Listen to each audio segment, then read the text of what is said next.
Oh, it's Chris Avalon Unfiltered, bitch.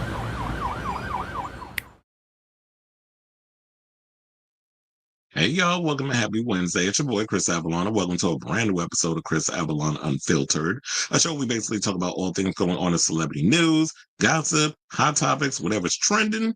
We chat about it on this show. So before we get to said topics, if you can please do me a solid and hit that like button and that subscribe button. Also be sure to smash the notification bell so that way you know when we go live with a brand new episode of Chris Avalon Unfiltered. Please and thank you. We got a lot of tea to spill. We're going to talk some Buffy news. There's some Backstreet Boy news that we're going to get into. Stephen A. Smith is responding to the backlash over what he said about Serena Williams. Diddy's filing a $100 million lawsuit. We're going to get into that against NBCUniversal. We got to talk about this big Wendy Williams story. I watched the documentary with TMZ, and there was some tea that was spilled up on there. We definitely got to break that down.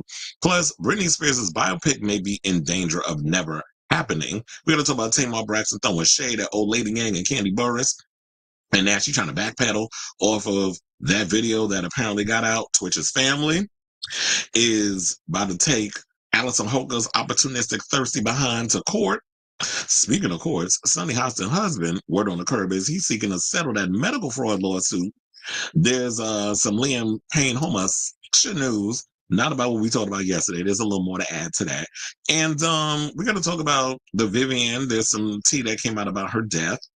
And Mona Lisa is struggling how to navigate this anti-trans rhetoric that this current idiot in chief in the White House is spewing as a distraction. So he and Elon Musk can pretty much just rob, America blind. So we have all that and a whole lot more. So definitely we'll be getting into all of that. But like I said before, please hit that like button and that subscribe button. Also smash the notification bell. Helps with the algorithm. Also helps, push the show out and all of the stuff. And then, of course, it's also a way for people to know whenever I go live, which is usually seem like 4 days a week. I'll be giving y'all some, a show and things of that nature. So thank you all for who's here tuning in. I see a couple of people in the building already. Driver's seat. Oh, excuse me. Driver's seat said, what on earth is going on with Wendy Williams eyeball? She got, don't she have, oh my God, Graves' disease, and she got the lymphedema, and I forget what she said about the, what causes her eyes to pop out of her head. You said she kept bugging them out when she was doing the Lifetime docuseries. Well, there was, there's way more to that. And she did talk about the Lifetime show. So, yes, we're going to get into all of that. So, without further ado, let me hear my banner before I forget. And let's get into this Buffy story. So, it's already been reported, courtesy of all the major trades, as well as Sarah Michelle Gellar confirming it days after, or maybe it might have been 24, 48 hours after the fact, that we are getting a Buffy reboot that is going to be, I guess, developed by, well, I said it's going to Hulu, so I don't think any regular network is going to get it, but apparently it's going to a streaming service, which is fine because that's literally the future of television. There was just a report that was going around that YouTube is the number one source of where people go to get their entertainment. And they even hooked up YouTube where it even looks visually great on your TV, so it fits the format of your television. And that's usually how I watch a lot of YouTube. I tend to spend more time on YouTube than any other, streaming service that I pay for. And the funny part is YouTube is free. The only thing that irritates me is y'all with these freaking ads and things, like the built-in ones on top of the other ads that go within that. So it could be a headache with that, but nevertheless, from what we know so far is that Buffy the Vampire Slayer is going to Hulu. They are working on the pilot. Hopefully it will be able to go to series, which I have a feeling it will. But Sarah Michelle Gellar is short feeling they finally have cracked the code and they figure out how they can bring the show back, and a lot of people will be happy. Like, it's for the fans. So, a lot of people feel like, the show is not the same because Joss Whedon's DNA won't be all over it. I think you can capture the essence of Joss Whedon, because it's not Josh, Joss, Whedon, but push the show forward, and it's like, make it match the times, but also you can capture that self-deprecating tone that the show had. I don't think we need to necessarily try to capture exactly what Joss Whedon did, especially with him being so damn problematic towards a lot of the cast members. So We don't need that. So apparently the fans are wanting James Marsters, who played fan favorite Spike, to come back to the show. So according to Digital Spy, they said it was confirmed, as the series is coming back. Now Marsters, who played British punk vampire Spike on the original series, has now broken his silence on the news, though made it clear he couldn't say too much in the best interest of having the project be the best it can be. Saying, quote, first of all, I think I'm just gonna get the elephant in the room out of the way. Actually, I think I have the video, if I'm not mistaken. So yeah, let's take a gander over there and hear what he had to say instead of me having to read it, and then we'll come back and talk. Please hold. Hello, everybody. It's time for another online signing. I have been instructed by Claire to include this link in case anybody wants to get an autograph as we're signing. So first of all, I think I'm just going to get the elephant in the room out of the way, which is that it's not a good thing for me to talk about the Buffy reboot. I'm sorry if you were coming here hoping for some news, but in the interest of having the project be the best it can be, it's best that I keep my mouth shut right now. So I'm going to do that because I think I'm like everybody. I'm very excited that we're going to learn more about the journey of Buffy Summers and how she saves the world because I think the world needs her. So I'm going to do my part by doing nothing right now. So we're going to begin with Ellie. All right, so pretty much, so there you have it. That's what he had to say on that. And I actually kind of agree with him with the fact that, you know what, for the best interest of the franchise, I'm just going to let them do what they got to do and figure out where they're going to put in the script, who they're going to bring back, what new characters they're going to create, what legacy characters they plan on bringing back, as well as where they're going to move the franchise forward in regards to creating new characters. Who knows? It could be something about Buffy being a watcher type, but except she actually was in the trenches, so she has something over that other watchers do not have. That she was down in the trenches fighting the good fight and has died twice. She died a lot, as I said on her what do you call it, on her tombstone, whatever the case. So yeah, so I feel like if they kind of go in that direction, or maybe there's a sort of thing where she's a mother and she's kind of like put that whole Slayer thing behind her and thought that, you know what, everybody else is going off doing their thing, fighting a good fight or whatever the case is, and then all of a sudden Buffy's child ends up with the gift, and now she's got to come back into the trenches and teach her child how to navigate through the world of the supernatural. If they kind of have that sort of thing, then it'll be an interesting dynamic to see. We don't necessarily know what direction they're going to take with the franchise. I would definitely love to see Spike come back, but I'm trying to remember exactly what his story arc was, because I remember like at one point he was on Buffy, and then he went over and he did Angel after Buffy was done, because I think Angel was canceled, like, wasn't it a year after Buffy was canceled, if I'm not mistaken? It's hard to try to remember, when something was canceled back in the 2000s, because it's a long time ago, or the exact timeline of everything. But I'm trying to necessarily remember his storyline. But if they could find a way to bring him back, and of course everybody's going to be like, well, how was he able to age, being that vampires don't age? And looking at James Marsters, he definitely looks good for his at his age. I don't want to say for his age, because for his age always sounds like it's a backhanded compliment. So he looks pretty good at his age. I don't think like he looks that old. I mean, he's still got the hair. I don't know, maybe they could find ways, but HD is unforgiving. Like it shows all your flaws.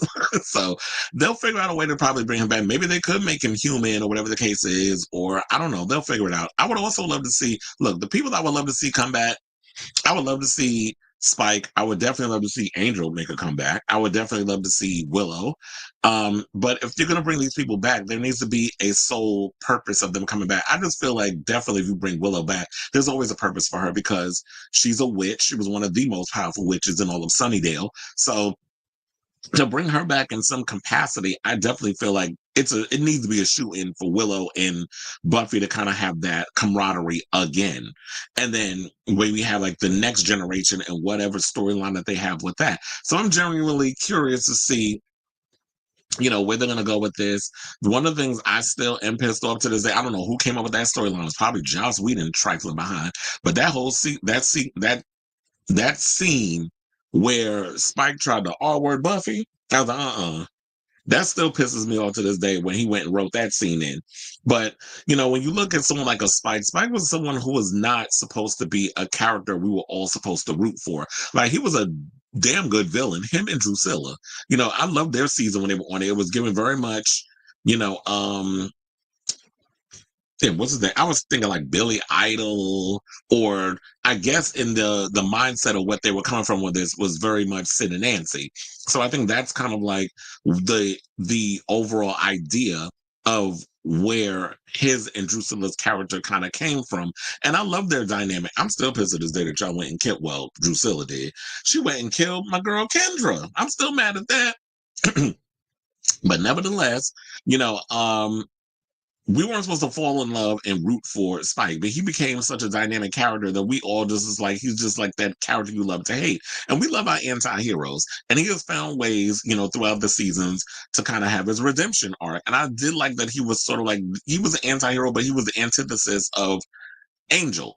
Because Angel was sort of like the wounded puppy and all that other stuff. And then until he, got his soul taken away, then we got to see that real ruthless side of him. So I like this, the fact that they played into that whole dynamic. I definitely hope that we can get Spike to come back to the show, and I think that's why he's playing coy, because he's like, I don't want to say too much because I don't want to ruin my chances of either coming back, or he does believe, he has been, they have spoken to him and was like, we may be bringing you back. There may be some negotiations going on behind the scenes, and he's just trying to like keep it quiet because Sarah Michelle Gellar did say that she did notify a lot of the cast members that, yeah, the show was coming back. So we'll just have to wait and see where they go and which direction in regards of, who they're going to bring back and what the story is. And we'll take it from there. But I'm just like, look, if y'all took all this time to sit and figure out how you were going to bring Buffy back, then we can wait a little longer to see who's going to be a part of the show. So, as you know, as a big time Buffy fan, I'm excited for this. So take all the time y'all need to get all your I's dotted and your T's crossed.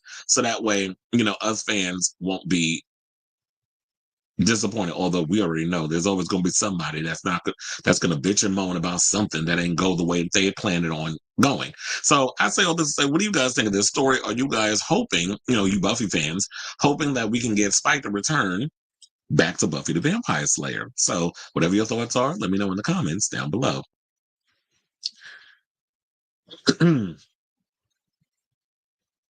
Yeah, she was diagnosed with frontotemporal dementia and aphasia, which in the documentary they explain what both of that is, because they spoiled the TMZ video.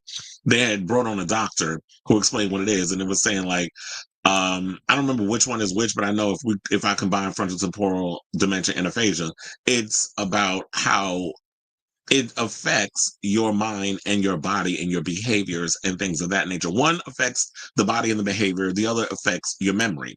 And I believe that a lot of it was alcohol induced, because the doctor did say that, you can get a lot of that from alcohol abuse, which we know Wendy was doing. But she also said that it's possible that Wendy could be misdiagnosed, especially since once she got cleaned up, yeah, she is definitely like more lucid and she's able to engage in the conversation. And there were certain things in the special that she was full on in remembrance of. And we're gonna get into it when I have to break all that down.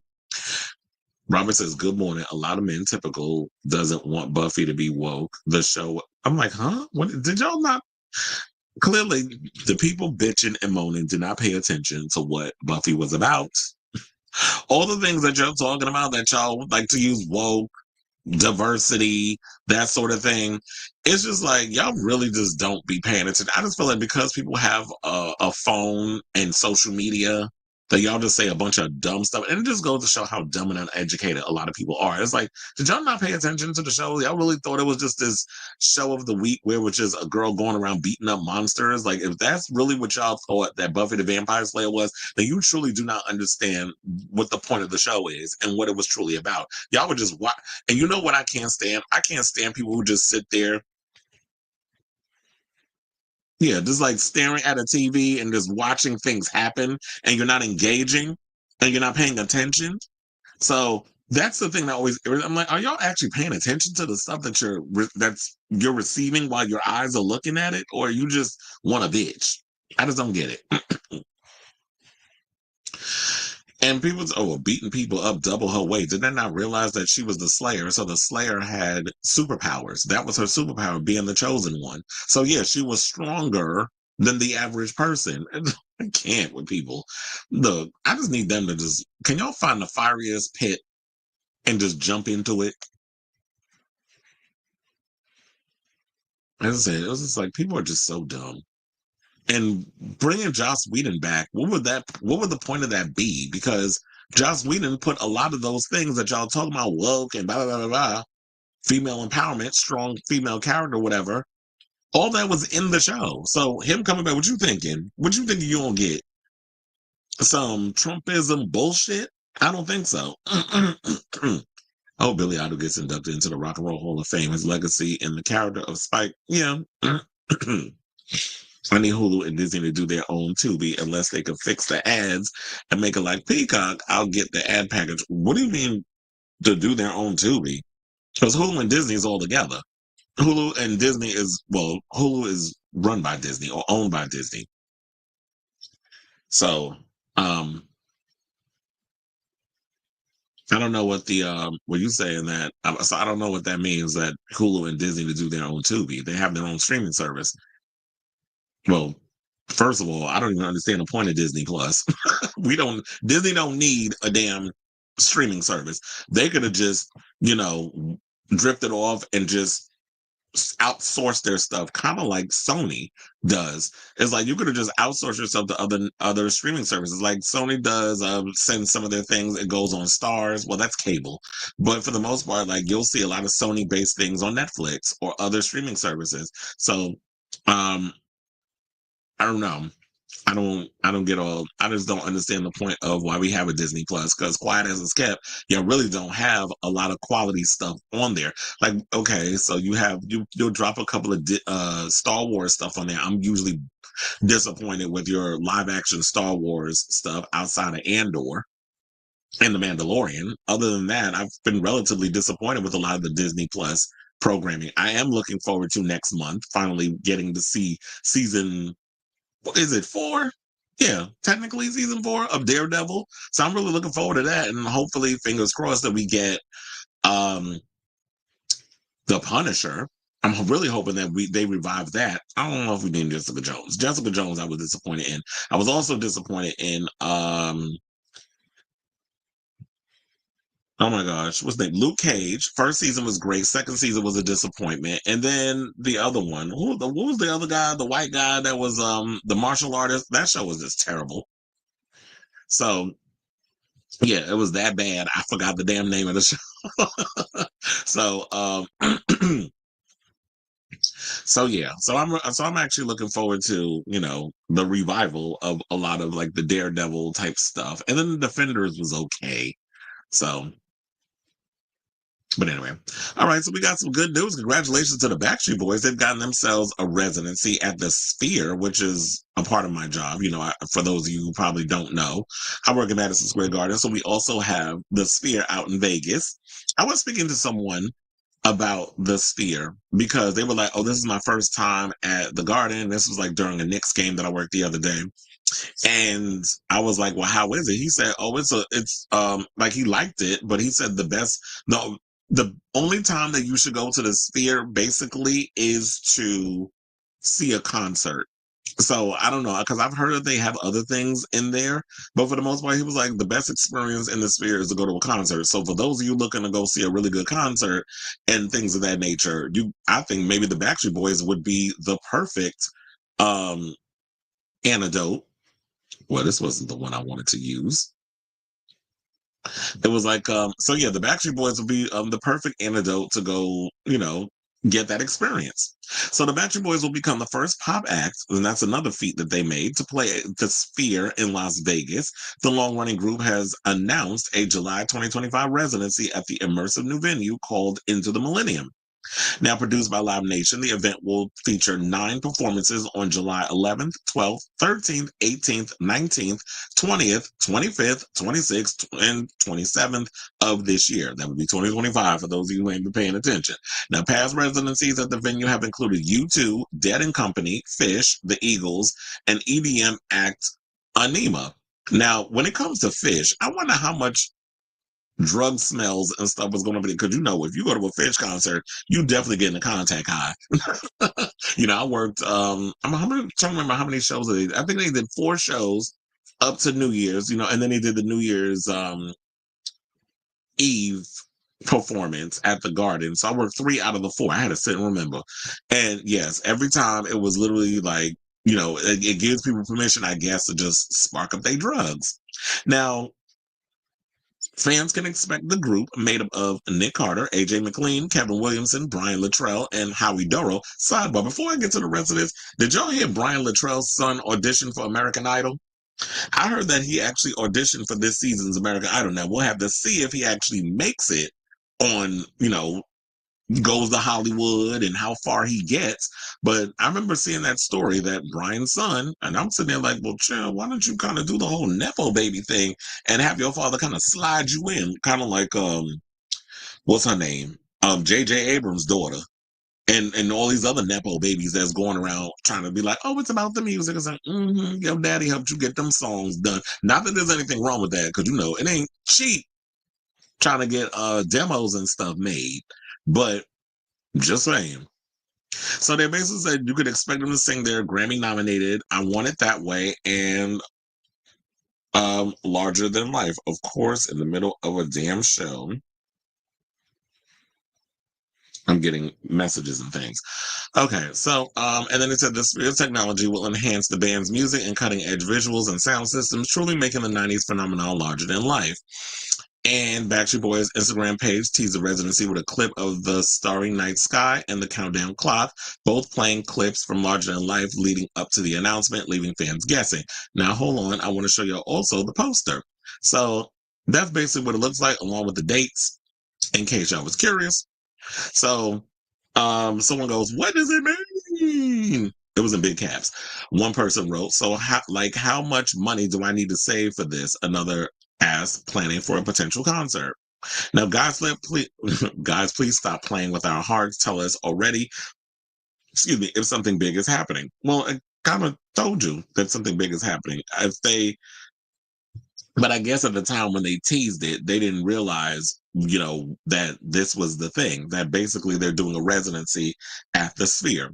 So they said, we're heading into the millennium. Once again, relive your Backstreet Boys Y2K memories, but this time larger than life at the Sphere. Starring this July, the band captured an Instagram reel with a futuristic spaceship graphic on February 12th. Well, now, what people, I guess, need to realize, well, I guess maybe not realize, but for them to say like it's going to be futuristic and kind of giving that whole millennium Y2K sort of thing, I feel like the technology lends itself to that. And based off the way that the Sphere is designed, I definitely feel like that it will be technically savvy. So expect a lot of visuals, expect a lot of cutting edge technology to be going on. And the fact that the Sphere is probably going to be paintballers and Live Nation and y'all coming to see this, I think that's going to be pretty good.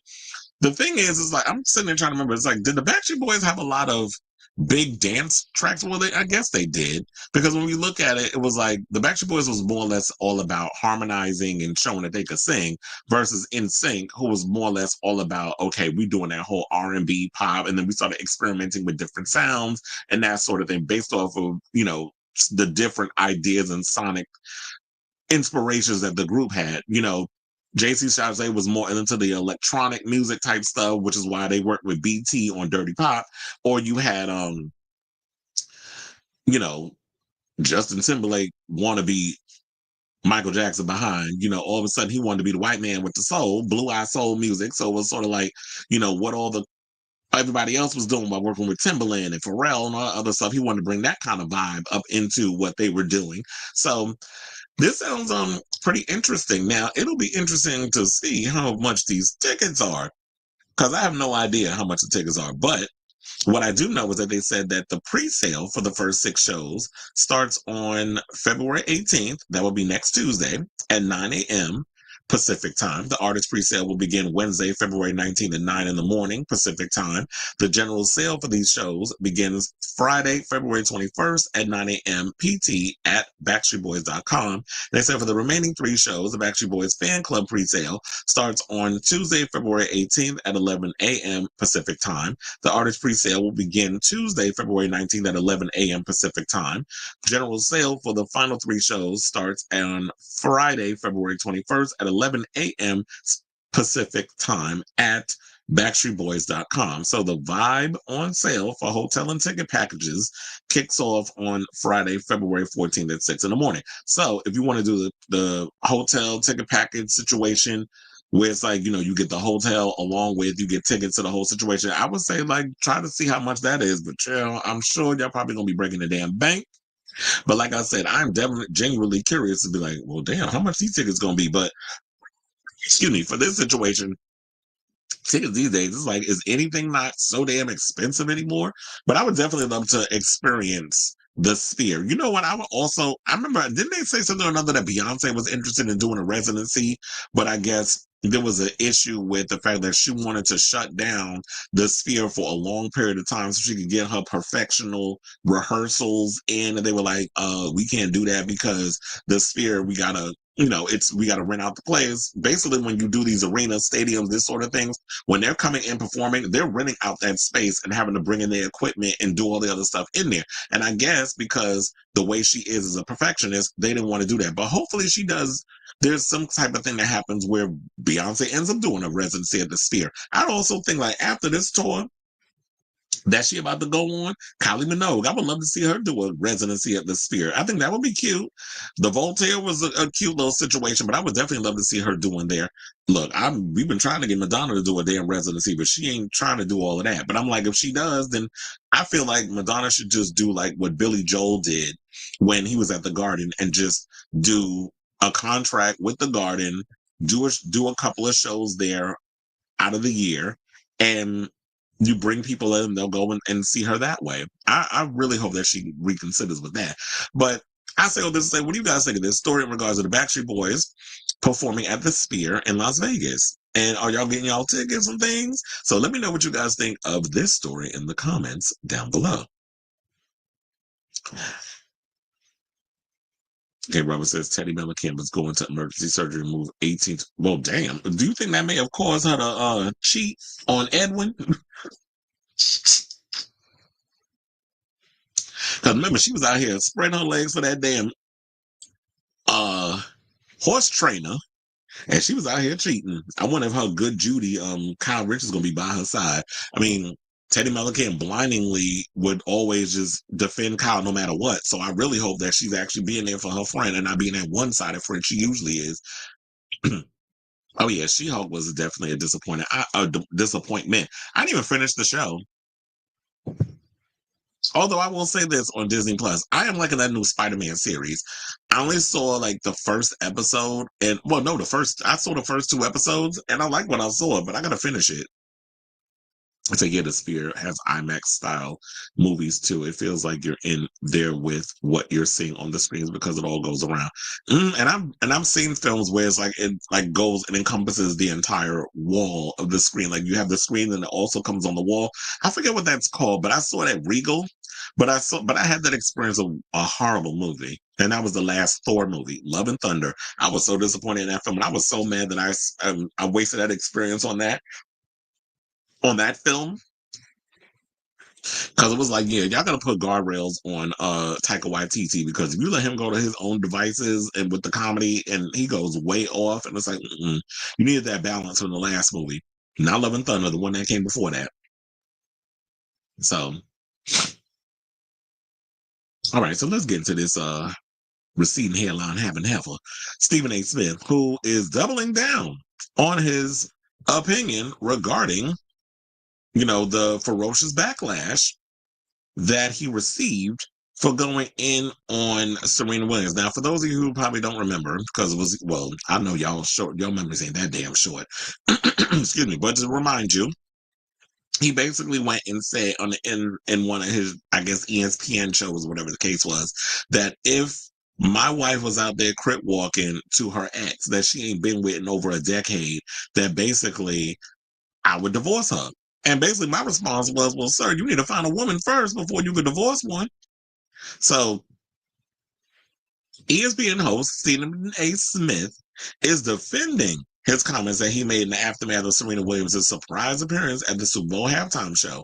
Now, Williams made a surprise appearance, for those, in Kendrick Lamar's performance, dancing during the Drake diss track, Not Like Us. The 42-year-old's involvement was significant because she dated Drake back in 2011. That led to Smith wondering why the tennis icon will be up there trolling your ex, and if I'm married and my wife is going to join trolling her ex, go back to his ass, because clearly you don't belong with me. Now, Smith received plenty of backlash for his comment, not only on social media, but on other television shows like The View. The longtime ESPN pundit responded to one comment on social media, which read, a 57-year-old unmarried man, child, why y'all put the caps on unmarried? Y'all are shady for that one, but let's keep going. So they said a 57-year-old unmarried man with a receding hairline, get out of my head, person, but keep with the read, with a receding hairline who has never been married, mind you, saying he would divorce our greatest living athlete. Smith quote tweeted it and said, please go back and look at exactly what I said. I was talking overall from a man's perspective, highlighting that what most men would think. Well, sir, you said I was talking overall from a man's perspective. No, you were talking from an insecure man's perspective. You weren't talking from a man's perspective. Because like I said, and like yesterday, when it came to her husband Alexis getting on social media and defending her, he was like, y'all don't understand the cultural significance of why she was up in there crip walking in the first place. It wasn't just about Drake. Maybe because you don't follow hip hop, sir. You know, everybody ain't black to the point where they understand how to, you know, there's I'm like, damn, I don't want to do that Chris Rock one. There's black folks and there's niggas. But there's people that is just like, you know, you got those uppity echelon black folks who look down upon black people from the hood. And then there's people who grew up in the hood who gradually went from poor to middle class, which is basically the box I checked because that's where I came from. I was born in the hood. I was from Brownsville, Brooklyn. And then, you know, as I got older, like when I was like 12, I think 13, parents moved us to the suburbs. So we moved on up. Not to the east side, but we moved to the suburbs. And it's because my father worked in the medical industry. My mother worked in the education industry. Well, worked in school. I guess we'll call it education industry, public school industry, that sort of thing. I don't want to get all into the specifics, but my mother worked in the school system and my father worked in the medical industry. So we moved on up. And you know, the 90s, it was much more, it wasn't as crazy to try to get a home and all that other stuff and the way it is now. Like you can put 30 bands down on a home and be good. Now it's like a house that would be worth 30,000 30 years ago will cost you like, you got to have almost like over 100 million or maybe even almost a million. Like the housing increase is just crazy. But anyway, so you sit out here saying that you speaking for all men. No, you're not. Just say you speaking for yourself on account of all the insecure men in the world because you were looking for a moment. You were looking to go viral because y'all know when y'all say stuff like this, when y'all speak incel, this is what's going to make you go viral. And for you being in your 50s, still having this kind of insecure mindset, just cracks me up. But she got herself a good man, Savannah. That's why her man wasn't feeling no ways tied about his woman going out there crip walking, getting her revenge, not only on Drake by linking up with his enemy in music, but also it was her get back at Wimbledon, who came at her for crip walking after she won her tennis match, which they had a problem with. So they want y'all out here tap dancing, entertaining, telling jokes, you know, singing for your supper. As long as you're a good Negro, y'all can get out here and get what y'all need to get. But the minute you start showing any sense of your blackness and showing, say aloud, I'm black and I'm proud, as James Brown once said, people get spooked and nervous and triggered. And so don't start playing up into that. Like, you all of a sudden trying to say that you was talking from a man's perspective. No, like I said, you was talking from an insecure man's perspective. Because the thing is, she got a man who's secure enough in himself to say, "Oh, go ahead and do what you got to do. I know when you come. Did you coming back home to me? We know what we got over here. I'm not going to sit up here and try to control my woman and vice versa, and saying what you can and cannot do. That, like I said, that comes from a place of insecurity. Now, he also went on and said, I didn't utter a single disrespectful word about Serena. No issues with folks getting upset of literal serious stuff one's pissed about. This doesn't qualify, peeps. Come on, we were joking around on At First Take. Damn, y'all, it's not that serious. Really? Because based off the tone, it didn't sound like you were serious. It sounded like you was dead ass in what you were saying. And now, because people are dragging your behind on social media, I don't know, maybe y'all need to just figure out, if y'all going to be like, we clowning around, we being funny, maybe y'all don't understand how tone, delivery of a joke, that sort of thing, how that works. I know, like, art, comedy, all that other stuff is subjective, but if that's not your wheelhouse, don't do it. Why does this care? There's a lot of people who call themselves comedians that need to stop being comedians because I don't be getting some of y'all stuff anyway. So you sitting here saying you didn't utter a single disrespectful word. But do we need to go back to exactly what you said again, sir? Because what you said was, because now I gotta scroll back up. So you said that if your girl was doing what Serena did, up in there trolling your ex, that if you married and your wife is going to join trolling her ex, go back to his ass, because clearly you didn't belong with me. Where in that line that you delivered was a ha ha he in a joke? I'll wait. It wasn't a joke. And the thing I don't like about Stephen A. Williams and that head is the fact that every time somebody call his ass out on the bullshit that come out of his damn mouth, he always try to find a way to backpedal. And then I didn't mean it like that. That's the way you took it. It's like that. It's the equivalent of when somebody said something that disrespectful to you, when you call them out on it. Oh, I didn't say that, motherfucker. Do you need me to rewind the tape and remind you what the hell you said? Because I heard what you said, and what you said was some bullshit. So now I gotta call you out on what you said. I can't stand people who do that. It's like, if you want to say some stuff, own up to it. And expect that when you say things like this, when you sitting there trying to assert yourself in a relationship that you know nothing about, mind you, you ain't in a relationship, then you just need to be quiet. Sit down and be humble, in the words of Kendrick. So, and she good anyway. First of all, she married to the co-founder of Reddit. So she ain't going no damn where. Now, they said on First Take, fellow analyst Ryan Clark defended Williams, saying if you're with Serena Williams, you're going to be a kept man anyway. Well, I don't know if I necessarily agree with that either, because you're talking about if you're with Serena Williams, you're going to be a kept man. The many men that I've known, many men, why am I thinking about 50 Cent? Now, when it comes to the many guys that we've recalled that Serena Williams has dated, they've all been relatively strong men who have had exciting careers in their own right. Common's got his own career. I don't see nothing kept about him. Now, maybe their relationship didn't work out because maybe it was like, sometimes a man like a Common or a Drake or whatever can't stand being with a woman who's extremely or alpha female, I guess is what I'll call it.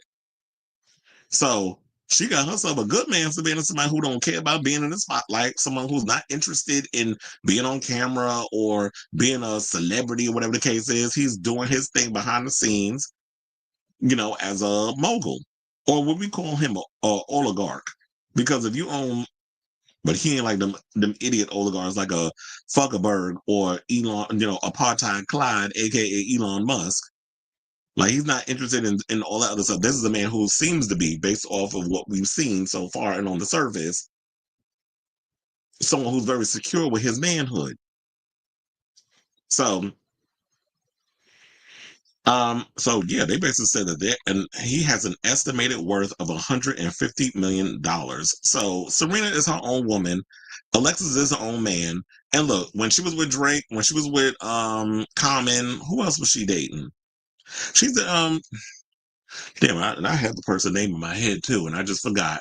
So the guys that she's been in a relationship with have all been kind of famous in their own right, but I guess they were celebrities. So maybe that's why those relationships didn't work. You can't stick two alphas in a situation together. It won't work. It's like that's a recipe for disaster. So I say all this to say, Stephen, just own up to what you're saying and stop BS. And so I say all this to say, what do you guys think of this story in regards of Stephen A. Smith basically trying to double down on what he said in regards of Serena Williams? I call BS on what he had to say. So whatever your thoughts are, let me know in the comments down below.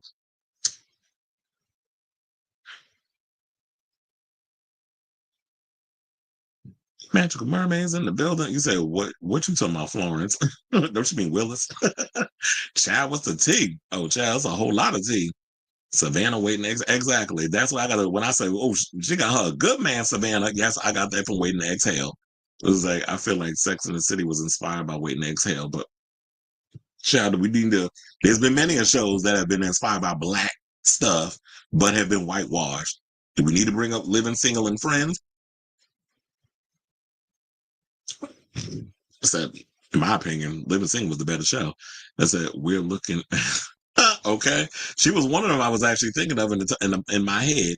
Fran Drescher admits she thought Hollywood would want her unalive due to supporting the strikes. Really? I mean, isn't she the head of the like running the strike thingy, whatever the CEO? I forget what her actual title is, but she has the job that I believe Melissa Gilbert once held. That she was the head of SAG-AFTRA. All right, so now let's move on and talk about the diddler who was filing a lawsuit against NBCUniversal. Now, the one I thought about was the one that was over on HBO, which I'm surprised because that one was a 4-parter. But then again, they said 4-parter because when I watched it, it was a 5-parter. And the details that they went in on that one, I'm surprised. Maybe you don't know about it. But the NBCUniversal one, it felt rushed. It felt out of pocket. Like, to me, I'm sitting there watching, I'm like, okay, there was certain little things that they mentioned there that was like I had never heard about, which was, his upbringing and the mother was having them freak offs in that house on the weekends and how he was introduced to people hunching up in the walking room, people's butt naked and all other stuff. So I was surprised by that. But then it kind of made me think, well, damn, I guess maybe the way Diddy is and has become in regards of not having boundaries when it comes to sex and sex with people is because Janice nasty behind was up in there exposing her son to all kind of freakiness. And it's like, if you want to be a freak every day of the week, then you should be doing that in front of your kids. I'm like, y'all need to go somewhere. Like, I'm gonna have them go to their own house, whatever the case was, and I'm gonna get my freak on. But I'm not gonna have my children exposed to that mess. Yes, I'm a freak, but I'm conservative about my business. But anyway, so the diddler has filed a $100 million defamation suit against NBCUniversal, Peacock TV, and Ample Entertainment for defamatory statements published in the documentary The Diddler, The Making of a Bad Boy. Was Diddy making a bad boy? Now, specifically, the Bad Boy Records founder is upset about how he was depicted and described in the damning Diddy Making of a Bad Boy documentary that launched on January 14th on the streamer. For nearly a century, NBC has been a trusted name in news, a leader in broadcasting important stories to citizens who depend on reputable media to stay informed, proclaims the jury trial seeking complaint filed on Wednesday in New York State Court, grossly exploiting the trust and shamelessly capitalizing on the public's insatiable appetite for content about Mr. Combs in the lead up to his criminal trial.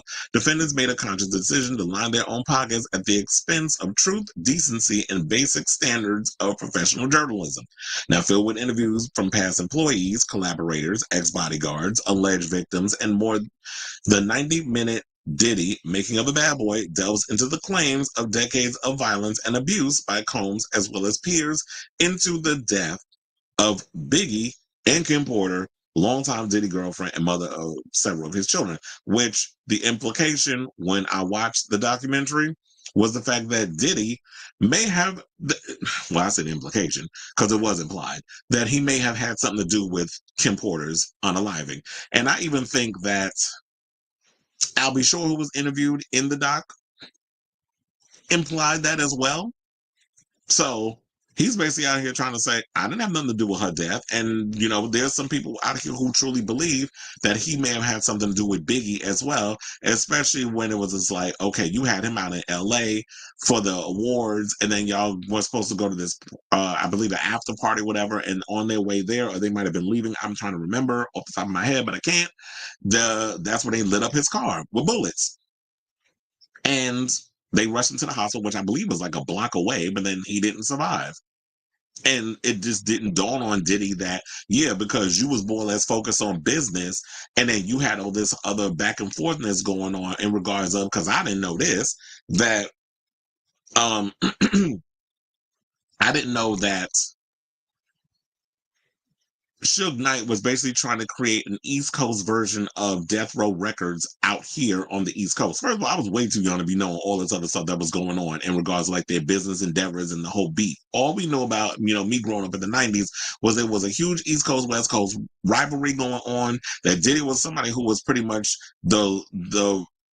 he ran hip hop on the East Coast, and Suge Knight basically ran hip hop on the West Coast, and there was some sort of rivalry. And Diddy was trying to show his entire behind when he was going over there on the West Coast, and Suge wasn't having it. And he thought that he could just run up in there like whatever, because it stemmed from the childhood when he used to get bullied a lot. And he was like, "Oh, I'm not going to let y'all try to bully me the way that."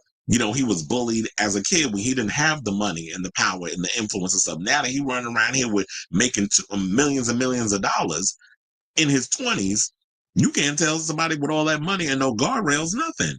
So there was a lot of that going on, and especially when they brought that up in the documentary. So they also want to say this, sidestepping most of the flood of accusations of the R-word, drug-fueled freak-offs, and more that Combs had been accused of in every growing tsunami of lawsuits over the past year, starting out with ex-girlfriend Cassie Ventura. The 17-page complaint filed today over the documentary goes on to say the documentary includes numerous false and defamatory statements that defendants NBCU and Ample knew were false or published with reckless disregard as to whether they were false or not. Indeed, the entire premise of the documentary assumes that Mr. Combs had committed numerous heinous crimes, including serial murder, the R-word of minors, the sex trafficking of minors, and attempt to cruelly psychologize him. Now, it maliciously and baselessly jumps to the conclusion that Mr. Combs is a monster and the embodiment of Lucifer, and a lot of similarities to Jeffrey Epstein, which I think, based off of the stuff we heard, I don't think we needed the downfall of a mogul or the making of a bad boy, whatever the hell it was called, to determine those accusations. I've been calling him Satan or the devil for decades. I didn't need to watch a Peacock documentary to come to that conclusion. Also, based on the stuff we heard and stuff that Cassie put in her testimony, that lawsuit that she came out with that you settled on with the quickness, and then try to lie and say that you never put hands on her, and then all of a sudden the video leaks of you literally dragging her down a hotel hallway and kicking her. So who's the liar? And shout out to Wendy Williams, because when I was watching that documentary that she has on Tubi, if y'all haven't seen that, we're about to get into that one after this topic. But she went and said, because, Harvey was asking her about the latest celebrity news and gossip, how like she used to do with the hot topics. And when he mentioned Diddy, she was like, send him away for life. That's basically what she said. She was like, immediately, she was just like, no, y'all need to lock him up and keep him there because of all the things that she heard that he had done over the years. And I truly believe that we've all known in some capacity, those of us who follow the Diddy stories and things of that nature, that he ain't no damn saint, that he was doing a lot of, as we like to say, fuck shit behind the scenes to a lot of people. Even his own musicians on the Bad Boy roster was spilling tea and putting this stuff out here. So Diddy not going to sit up here and try to act like he on innocent. Now, is it all truthful? The only way we'll find that out is in the courts. But I will say this. I don't understand why. I understand, Max, and I would not be surprised if that case is about to come next. But this Comcast one and all the other ones, whatever happened to, even though I do believe that he is guilty on a lot of things that is in this, these lawsuits that's coming out and these accusations, whatever happened to the right to a fair trial or innocent until proven guilty. So you networks that are thirsty for information and trying to capitalize on something because y'all want to beat other people to the punch, maybe y'all need to dot all your I's and cross all your T's before y'all come to this thing. But if NBC Universal has it in the pocket where they're just like, you know what, we made sure that we did what we did and we willing to fight his ass in court along with the other lawsuits that's going to be coming out, because what you're not going to do is intimidate us and bully us into saying like all this stuff is inaccurate. We as a network, we have all the things, because I'm sure nothing gets past you. You got to make a couple of steps. You have to go through the lawyers and all that other stuff in order to be like, okay, so we can talk to these people, we can vet them and those other and things of that nature. These are people that literally work with him. And when I watched the documentary over on HBO Max, the docuseries, I should call it, because it was a multitude of episodes, it wasn't just an hour and a half. They spoke to some of the same people that was in this documentary, The Making of a Bad Boy. But it seemed like because it was a 5-part series, they further elaborated on more of the stuff. Whereas the NBC Universal Peacock documentary, it was 90 minutes, but of course with commercials, it was probably shorter than that. It felt a bit rushed. It felt a little half-baked. So maybe that's the reason why he's going for that. But like I said, maybe y'all should have just waited until he went to trial. The verdict was slammed down, guilty, innocent, whatever the hell it's going to be, more than likely guilty. But what I feel about this is, how do they vet a jury now? Because with all these documentaries and stuff coming out about Diddy, how can you get a fair trial with the people that you got coming up in there being the jurors? Because I'm sure that they probably all sat around and watched these documentaries. Or they go on TMZ and they go these other places. But I guess when it comes to any old trial, they know what they got to do. So yeah, so I'll definitely keep you guys abreast of this story as it develops. But that's what we have on this right now. I don't think he'll be able to win, but nice try, the diddler. So I say all this to say, what do you guys think of this story?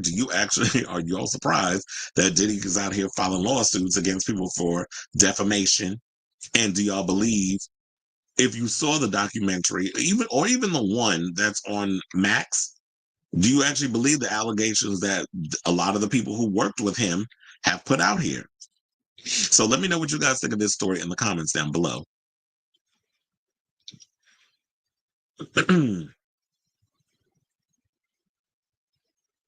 But did you ask that question again? What on earth is going on with Wendy Williams' eyeballs? She has Lyme disease. What did she say? She had Lyme disease, grave disease. She had something that caused her eyes to pop out her head. Defamation, ninja, please. He said, yeah, it is, bitch. Baloney wash. Who that? That means sucking dick. For those of y'all that didn't know what a baloney wash was. Because I think Wendy has some condition with, oh yeah, it is. That's what it is. Her thyroid. I couldn't remember because she got so many damn ailments, but it's a thyroid issue which causes her eyes to pop, because she has mentioned that many a times on the talk show, and I think she's also mentioned it in interviews. I even think it goes far back that where she even mentioned it on her on the radio show, if I'm not mistaken. Child, don't even tell. You talking about Dr. Dre? Remember, Dr. Dre was a woman beater too. I remember hearing that story about the woman that he beat in front of all them people at a party. Yes, I always knew he was evil. A lot of us did. So him sitting there trying to act like that he just in jail for no damn reason. It's like, if you don't sit your cracked out behind them, doesn't the diddler have enough on his plate just digging his own grave? Because, that's what narcissists do. You and me both. Child, wait till we get to the Wendy Williams story, because they asked about, Harvey asked about Miss Hannaford too. And the whole her and the Ben Affleck marriage, I cackled with her answer. But I see black people say all these white men get to walk free. That's why we're like, you let your people free, we expect the same. Well, maybe black folks need to realize that, you know what? As long as y'all try to play in this tax bracket with them white folks, we never gonna be equal to those people. It don't even matter how much money you have. White people will always have a way of getting away with whatever they need to get away with because, money and power. So, but I do agree. that, with the overall argument, what a lot of people say, y'all be trying to, and I think that's where that comes with the, y'all be trying to take a black man down, even when y'all know they wrong, is because people are more, and I think the argument is people are more angry at the fact that white people, even though majority of y'all are the minority, in a lot of situations, and y'all hate the fact that y'all becoming the minority and not the majority. That's why they're trying to do the whole, let's, get rid of Latinos and deport them and all that other stuff. They're mad because white people aren't out here procreating like they used to, and they're not becoming the dominant race like they used to be. The times are changing and they can't take it. They're extorting wealthy black men, straight ones too, okay? I was like, wait, what happened with Steve Bannon? I'm literally trying to catch up on the politics. It's so much coming out at once when you had apartheid Clyde giving full-on emperor tease. Wait, no, he was giving more Darth Vader tease. Where he's sitting there, that has got to be the worst South African accent I've ever heard. Whenever he opens his mouth, I have to really put my ear like, what the hell are you saying? And then had that child, which we can't even pronounce the name. I think that's the child he got with Grimes. That he has like in the White House. I'm like, why is he there? It's so much that's going on with that. And then we had Jasmine Crockett going in on Marjorie Taylor Greene, ugly ass, and all them other people that, in Congress. This is a shit show. I'm ready to leave America. That's how bad it's getting. And I was born here. So I'm like, I can't with this mess. This is like a full-on reality show, but a bad one. I'll have to explain that another time, Chair. He using his kid as a human.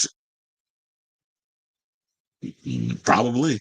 Yeah, I remember he used to hit Misha Lay. There was always stories about Dr. Dre being an abuser, but yet y'all look the other way on that. Yeah, I remember Dr. Dre. She told that story. But anyway, all right, let's move on. Let's talk about Wendy Williams. How you doing? So Wendy is the story of the hour. The TMZ documentary came out yesterday, and child, you want to know, I don't know if it was Roro or somebody. I know it was one of y'all in the comments. A lot of people, whenever we talked about Wendy Williams on the show, a lot of people always say, you know what, she would not be in this situation if it wasn't for her dumbass son mishandling her money. And I usually try to give him the benefit of the doubt in the situation, although I had heard some things. And I also was hearing stuff that Lil Kev, some people believe, was sliding little cointadas off to his no good ass father. Because, he been out here struggling for a little money too. And so Wendy, when I watched the documentary, I watched it earlier today because it dropped, excuse me, when I heard 4 a.m. But I didn't know until I was like going around. I seen all of a sudden everybody's talking about it. I was like, wait a minute, the documentary came out. So I had to go on the Tubi, which I do have a subscription to. It's free. So if y'all need to go around and watch it, definitely check it out. It's an hour of your time. They have ads. I'm sure a lot of y'all can survive sitting through a bunch of ads. Well, not a bunch. It wasn't even a lot. Excuse me. But for the most part, it was a very enlightening documentary. And I will say this. Out of all the documentaries that I watched, Jason Lee did one. You had Don Lemon did one. The Breakfast Club did 2. I have to say the TMZ one was the best one I've seen so far, where they basically interviewed her from, her window. They couldn't get in to go see her, so they basically panned the camera up. You had Harvey sitting in his chair looking via satellite, and he's having conversations back and forth with Wendy, and Wendy spilled tea, and even said that her no good ass son was the one that had to do with why she is in this conservatorship. So yes, after years of speculation, she finally confirmed, that Kevin Jr.'s recklessness with her money caused her to get wrapped up in her court-ordered conservatorship. Now, I do have a clip. We'll go deeper into it, but I do have the clip. Shout out to the Neighborhood Talk. So we're gonna play a little bit of that clip, and then we'll dive deep into this Wendy Williams story. Please hold. You talk to me about how Wendy ended up in a guardianship. My understanding is somebody was in her bank account that Wells Fargo flagged, and there was large withdrawals being taken out. My son, he overstepped his boundaries in terms of me. You understand? He overstepped his boundaries, and he was inappropriately using my money without telling me crap about it. Like, is he stealing from me? Look, all I know is that in terms of what I'm dealing with, and that this is still going on, because, you know, that's when my money got frozen at Wells Fargo. Thank God. No more money stealing from my son and the other people. Wells Fargo, your bank, said you were the victim of undue influence and financial exploitation with respect to your money. Who was unduly influencing you? Who is the person that was doing this? Thank you. Listen, my son is a really good person. You know what? Oh, God, I'm not going to cry about that. Oh, I'm sorry for cursing. Look, my son is a good person, but at this point, he is a horrible person to me. You know what I'm saying? You know, it's the way he moves with other people, you know what I'm saying? And what's going on with these other people at my apartment in Miami? What are you doing? Oh, you spent on what? And what is going on at Wells Fargo? There was a situation where Kevin says he wanted to rent a boat for his birthday for $1,500 and ended up getting a boat that rented out for $113,000. And he blamed it on the bank, that the bank wanted him to have that. That never really made sense to me. Nor me. You know what I'm saying? He has a way of getting with, you know, a couple of other people. You know what I'm saying? My son is not the only one, you know what I'm saying, involved with my money. Can you talk to me about how Wendy ended up? Okay, so yeah, I pretty much got the detail in regards to that. It was saying, like, basically, I guess when Wendy was at her most vulnerable, because you have to realize there was a lot that she was going through at the time. There was the COVID shutdown. Her no good ass husband was out here screwing Serena. I wouldn't be surprised if that was the chick that he introduced his mother to, that was out here impersonating to get money out of her account. I would not be surprised, but he said it was somebody her age, around her age. So Serena probably is a lot younger, but that probably might have been a read on Wendy's part. She didn't say specifically who it was, but that's what I'm kind of determining, because Kevin, the big Kev out here doing stunts and shows, and he probably learned all that from his damn father. So I think because Wendy was going through a lot, she had her no good ass ex-husband cheating on her. Plus, we had the COVID-19 pandemic, which people are still having PTSD over. And haven't really dealt with that. Plus, you know, there's a lot that was going on. Plus, you have to also realize, I forgot, Wendy's mother died. So her dealing with losing a parent, her husband out here having an affair for as long as they've been married, and then, you know, a lot of pressures and stuff going on in the COVID-19 pandemic where we all got isolated, that played into her self-medication, which was the drinking. And a lot of times, Wendy was literally, they said she was a functioning alcoholic. So she was working on the Wendy Williams show, but she was also self-medicating with the alcohol, which may have progressed the whole frontal temporal dementia and aphasia. So I do feel like that there has been damage done because she was heavily drinking. But based off this interview, the way she sounded the most lucid I've heard her. And on top of that, it was like, you know what? I was with Wells Fargo in the beginning, because here's the thing. Wells Fargo is also my bank. And they do have a certain amount that I have on my account that you can take out before a red flag, or I ain't dumb enough to tell y'all what that amount is. But for the most part, it's like, yeah, there are guardrails on my account. So that way, if a certain amount is taken out, it does ring the alarm. And they said they were trying to get in contact with her and they couldn't get in contact with her. So they put a freeze on her account, because it wasn't just, you know, him spending over $100,000 on a boat because he want to live his life like he was Diddy for a birthday bash or whatever the case was. And I guess because, you know, with Wendy being his mother and everything, he felt that, well, since you out here off doing your own thing, you're not really paying attention. Well, I'm gonna just use your money or whatever to go and have fun and do whatever. Because remember, there was also a story that came out that he was spending over like around $100,000 on Uber Eats. Who the hell spends that much money on food? Like, who are you feeding? Like with me, when I use Uber Eats, I bitch if my Uber Eats bill come out to $30. Can you imagine dealing with somebody who is like their Uber Eats bill is $100K, and who's paying for that? His mother. Because Kevin ain't out here working. Kevin ain't out here showing what he needs to do. And I get it. Wendy had said that is her only child. she would give him the world. And if you want to do that, that's great. I mean, if I come from a place of where I had to pull myself up by my bootstraps and I was lucky enough to make it and I had children, I wouldn't want them to suffer like I had to suffer going through the trenches and making something of myself. Because Wendy Williams is worth $60 million. That's according to the reports from what I was reading in the past. She's worth $60 million. And she made a lot of that money, not only from grinding in the radio world, but also from TV. TV paid good money. Well, I don't know about now because, legacy TV is kind of going down the tubes, or the drain, we should say. But for the most part, if I only had one kid or whatever the case was, I wouldn't want him to suffer. So yeah, I would give you the world. But for you to take advantage and to take take away, go in and take my money and spend it on frivolous stuff, like that would piss me off. She also said that it was problematic because Wells Fargo couldn't get in contact with her when suspicious activity was happening with her account. And she said, what is going on with my son? And where's my phone?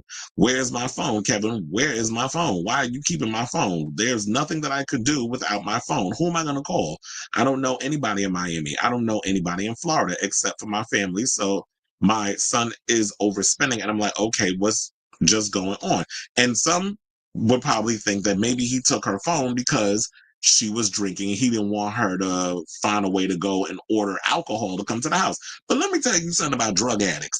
When you can take away my phone or whatever the case is, trust and believe, I will find a way to get my fix if I need to. And I don't think you taking away her phone would keep her from finding somebody to slide her a bottle or two. So he's taking her phone, probably going in, her having access to her money and using her cards or whatever the case was. So I'm glad that they flagged it.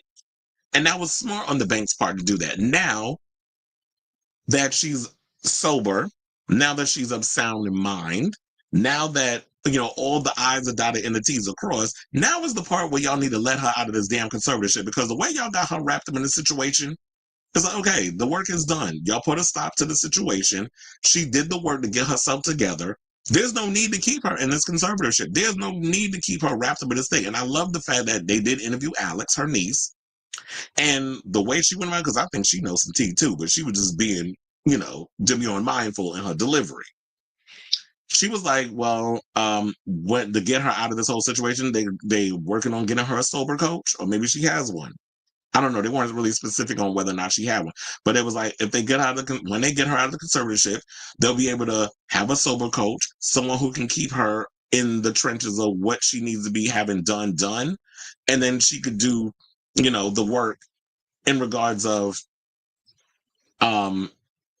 not having her son have access to a lot of her stuff. So it's like, no, you're not living with him. He's not taking care of you. He's not dealing with the money, because he was the reason why you're in this thing in the first place. And I know she's not going to want to bash her son too much, because that's her child. And he's the only thing that her miracle baby. So you don't want to go too hard on him. But no, when it comes to coins, sir, you need to get your ass about there and get a job.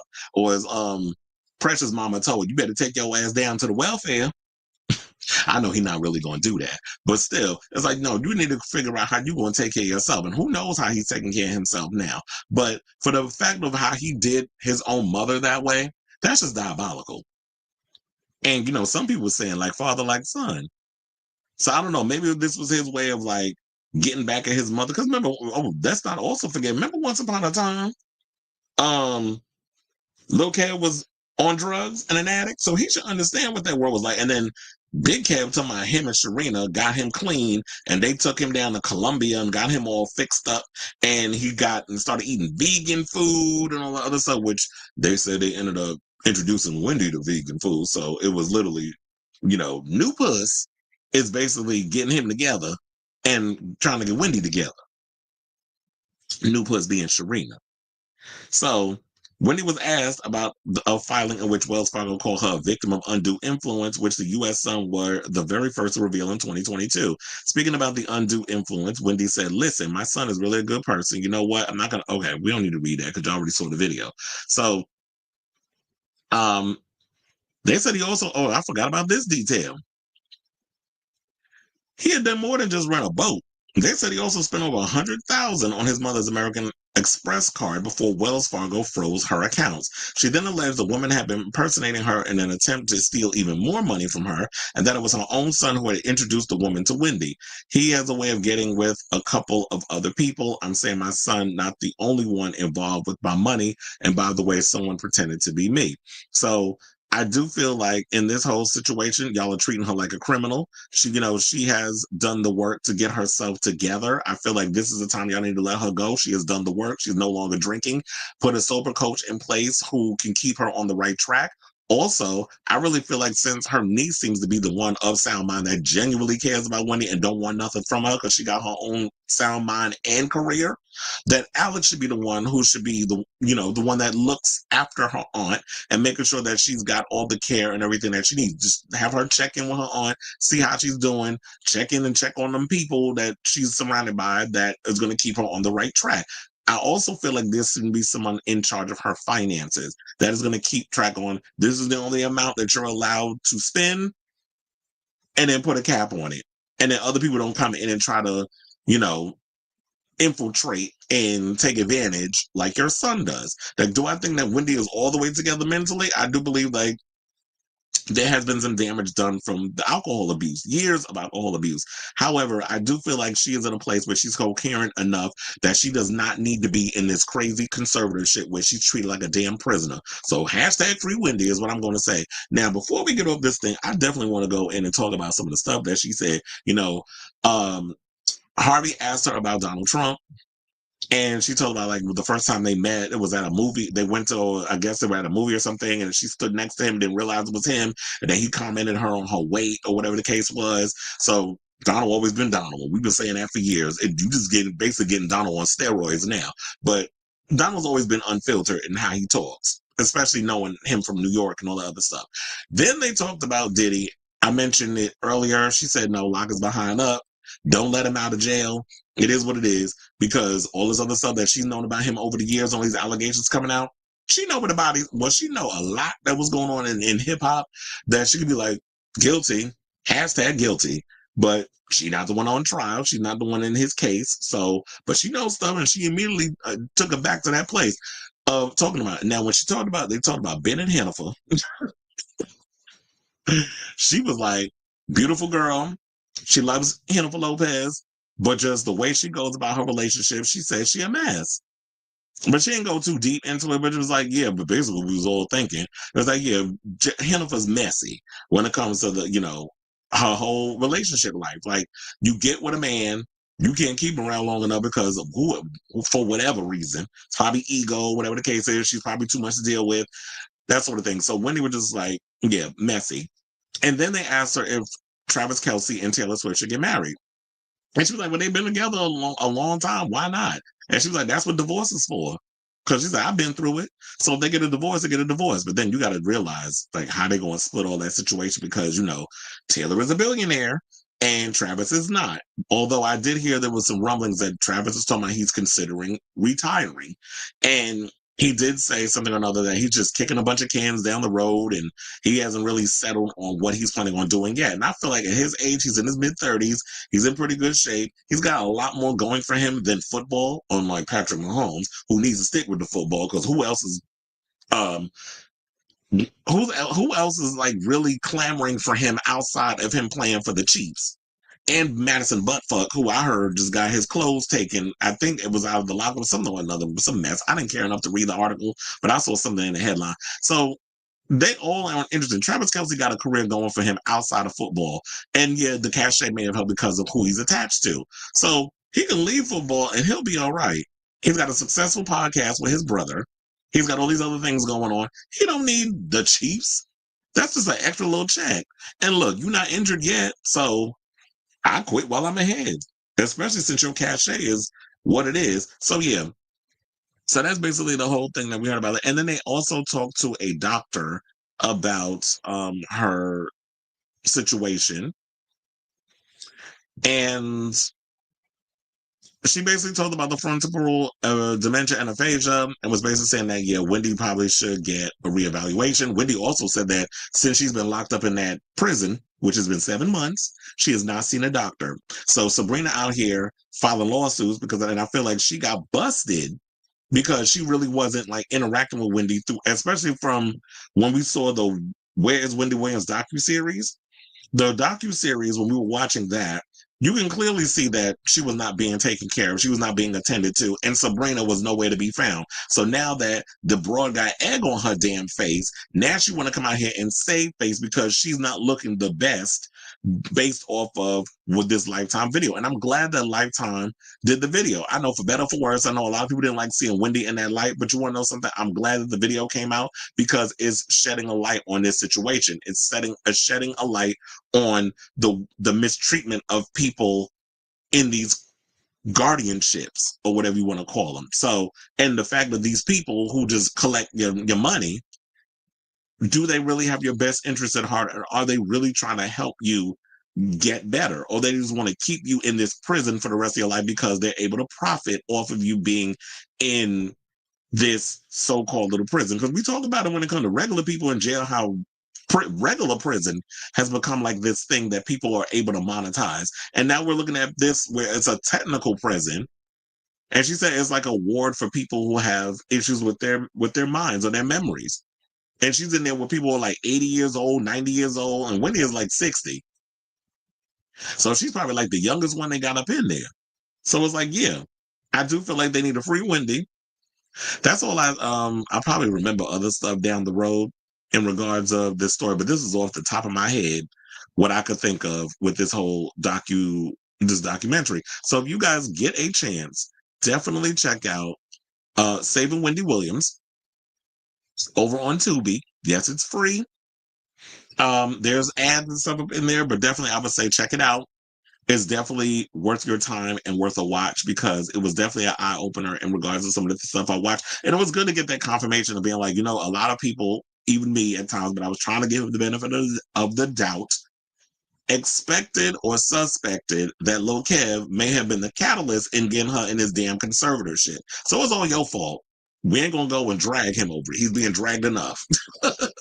But him being reckless with her money is why she is where she is. Now, at this point, like I said, she's doing the work. Put some people that generally can keep track of her money. Excuse me. Make sure that she's keeping her on the straight and narrow. No drugs, no alcohol. Keeping her on the straight and narrow. All of that. And that's what she needs for the rest of her life. A sober coach, someone who's going to look after her, someone who's going to keep track of her money and make sure that she doesn't get taken advantage of, because I feel like that's what she's going to need for the rest of her life. Because I know that probably the big fear is, she's upside down mine now, but what if she gets out of this and ends up going back into the same situation that she was in before, which is why we had to rescue her in the first place, which is why Alex said what she said in regards of some of the things they're going to put in place to make sure that does not happen and make sure that Lil Kev is all living his best life and not interfering with Wendy's money like he did before, so that she don't end up back in the same situation she is currently in. So I started to say, what do you guys think of this story? Did you see the TMZ special over on Tubi? Whatever your thoughts are, let me know in the comments down below. But I know we got a lot of comments, so let me go back up.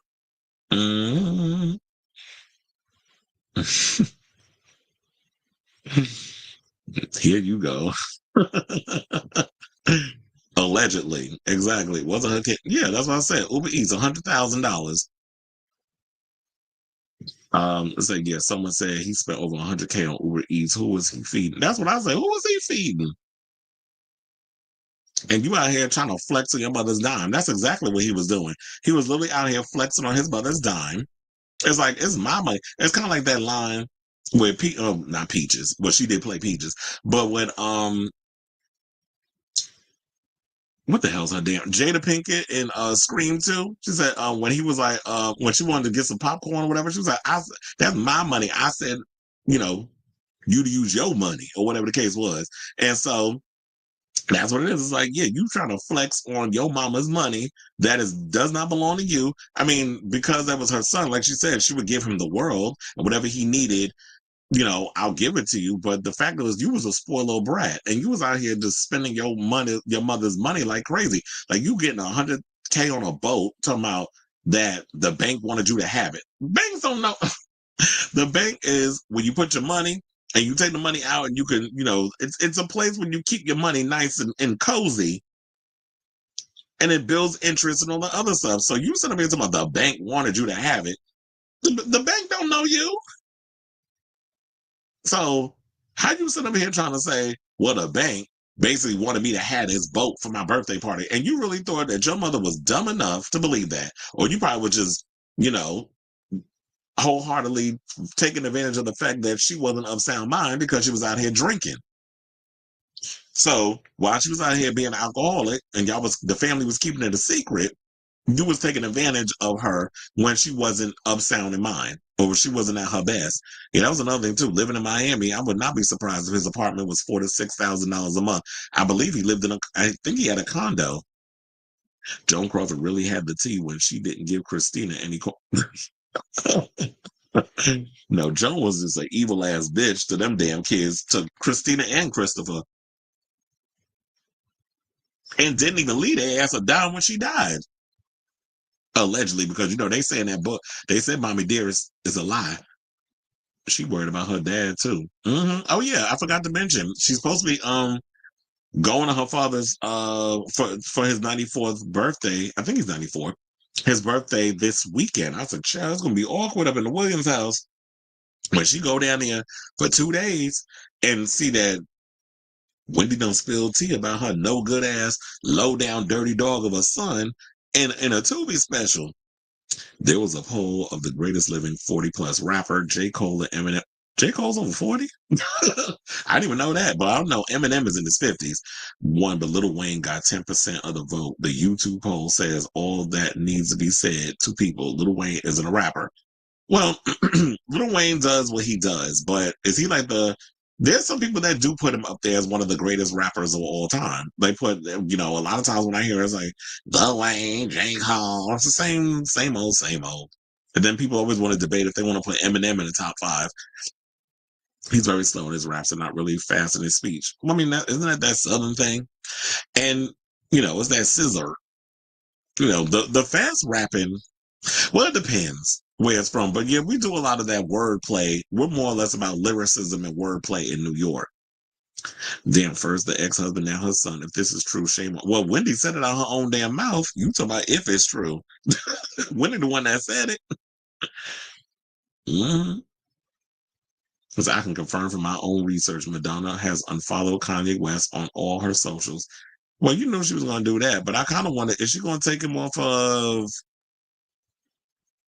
She has him on The Beat Goes On. Is she going to take his lyrics off of that? Or maybe what it is she'll never play it ever. Well, she'll probably never perform the song ever again.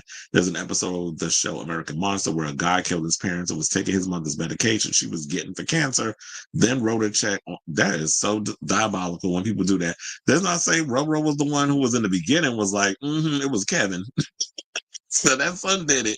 And then, look, it became confirmed. We finally telling the truth about shady ass Kevin Jr. And Wendy said it out her own damn mouth. Identity fraud against your own mom, a mess. And I'm surprised his ass ain't in jail. But I guess if you do identity fraud, would you have to file that yourself?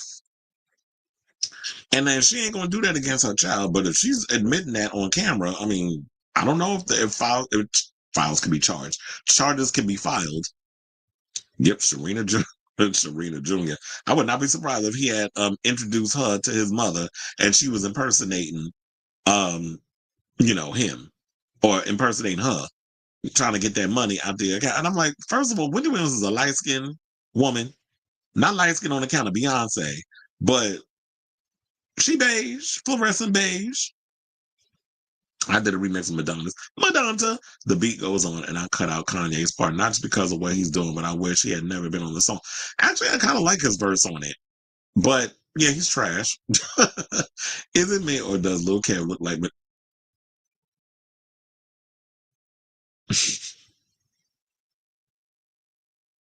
I hate you, driver seat.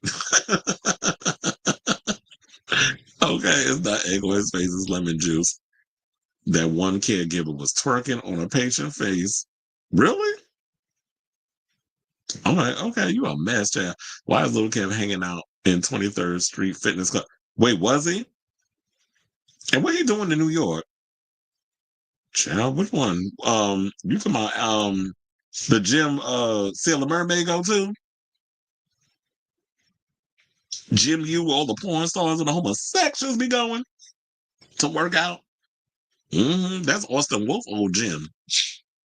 Keep him away from Wendy. Exactly. Well, she gonna see him this week. Surprised her son wasn't sued. Yeah, that and the fact that I think they tried to say something or another that they wanted to talk to him for the interview, but he said something or another about that he couldn't be in the interview because of legal type of stuff. I call it a bunch of BS. Lil Kev is lucky Diddy is incarcerated. Otherwise, he might tear him. Okay, they're not gonna have him in the same detention center. Katy Perry removed Kanye's verse from Oh, did she? And started putting the solo version of an official playlist they made by Spotify into. Oh, damn, she did that a while ago. You said Kanye is into witchcraft. The album Donda came out same day as that huge Mississippi hurricane. You want to know something? Did y'all see that video that went viral on? I think it was a Neighborhood Talk. They showed this lady had a voodoo doll of Patrick Mahomes and was plucking it throughout the whole damn game and was saying that's why the Chiefs lost. I'm like, I'm not into no hoodoo. You know, hoodoo, if y'all seen that movie with Kate Hudson, that's that like when you inflict the energy on people. That's not like the voodoo stuff. The voodoo is like with the doll, but then the hoodoo is like when you put that negative, evil, spiritual energy. What was it, the skeleton key? I don't mess with that. Lil Kev works out at the 23rd Street gym. Seeing himself. I didn't even know he was in New York. I'm working out here. I thought he was in Florida. If they would have paid him, he would have went. Oh, done the Wendy doc, please. Probably. Yeah, that's what I was saying. The Skeleton Keys. Like, that movie, I did like that movie, though. Lil Kev is known as Big Jigs. He do look like he got a high booty. And look, child, I would not be surprised if that boy get them cheeks clapped. That's all them years Wendy been, how you doing in all the closeted rappers. I said, now if you got a whole homosexual for a son, that's what you get, daughter. But leave the gays alone. Okay, so now with all of that out of the way, because child, I don't know, like I said, I don't know if y'all seen that Wendy Williams documentary, but definitely check that out.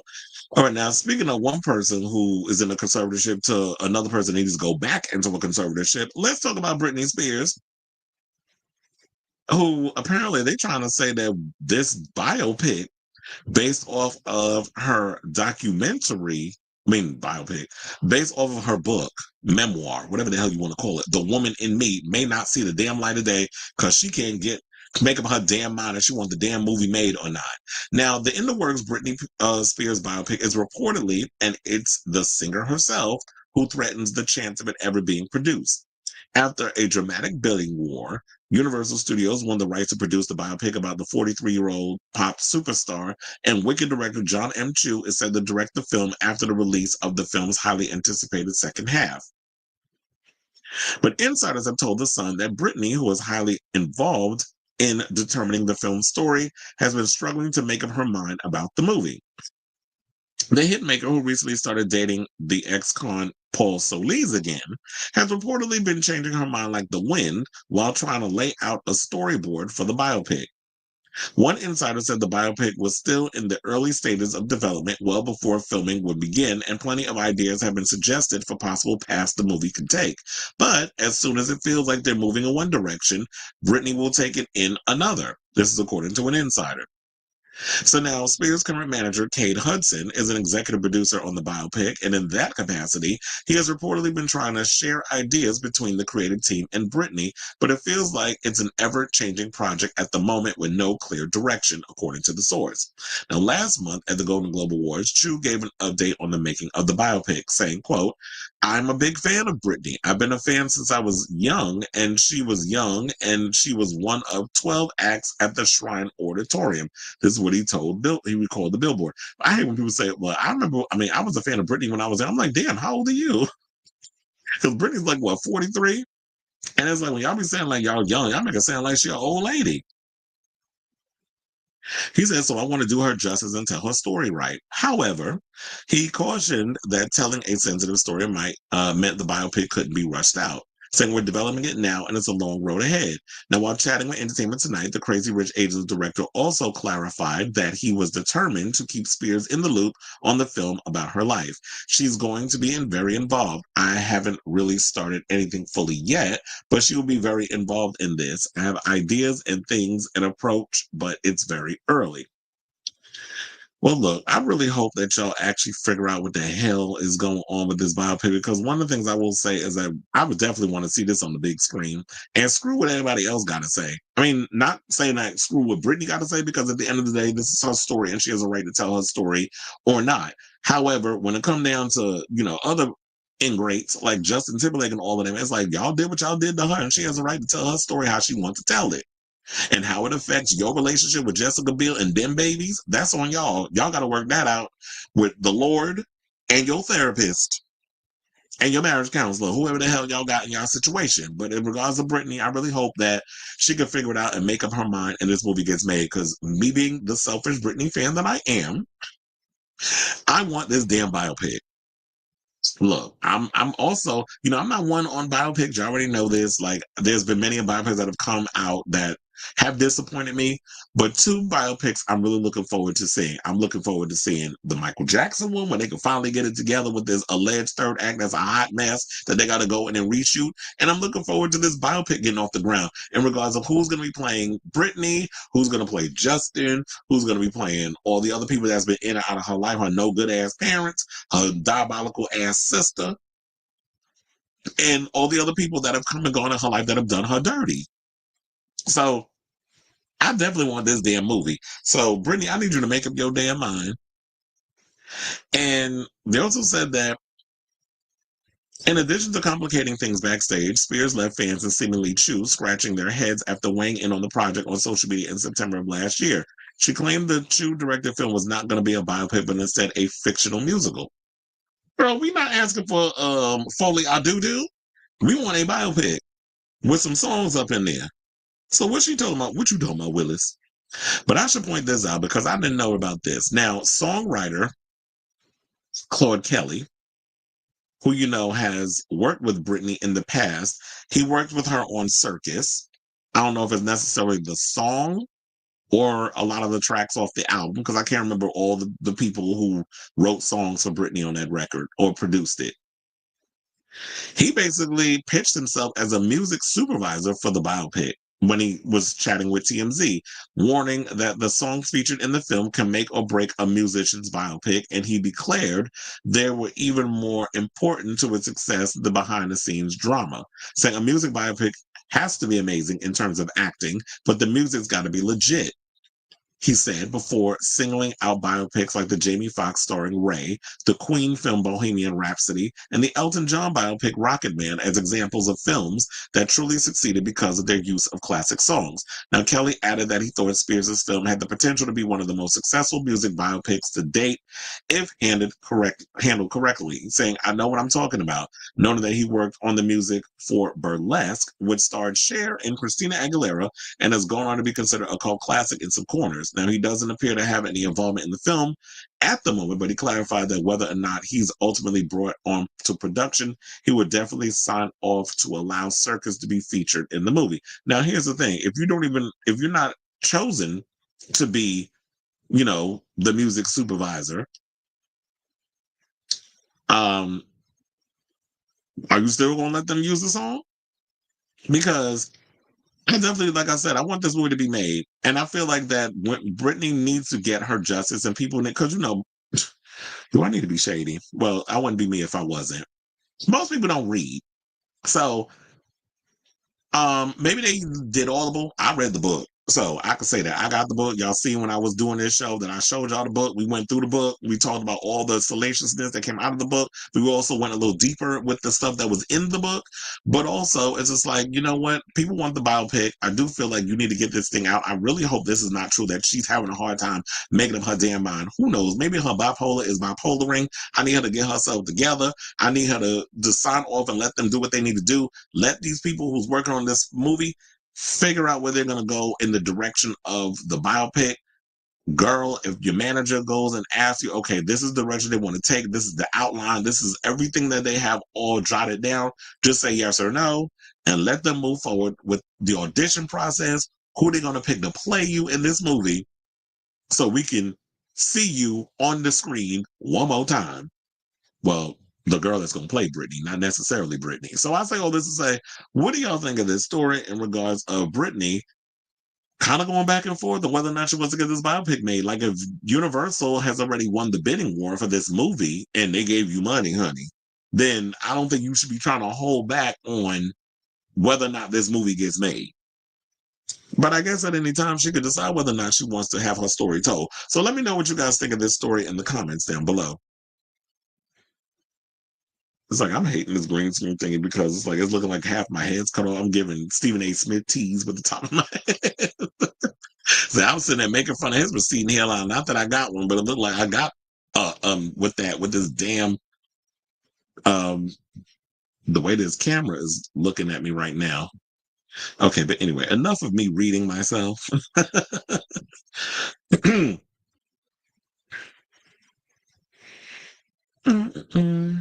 I was like, let me go up because I gotta.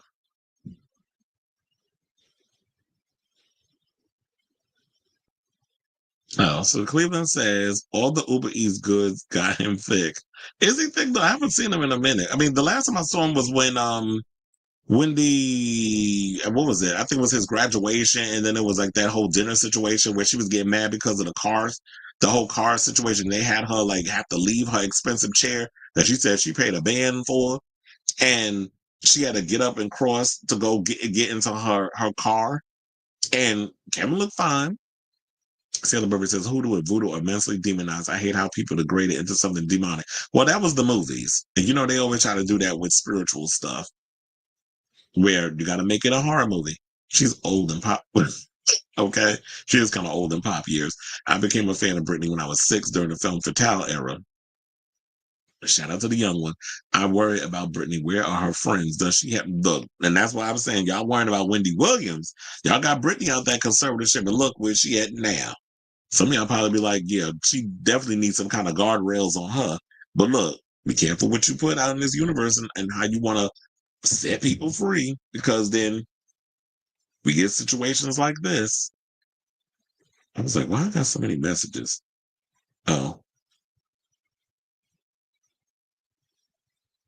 Wait, did this little boy tell Trump he want him to hush his mouth? Hold on.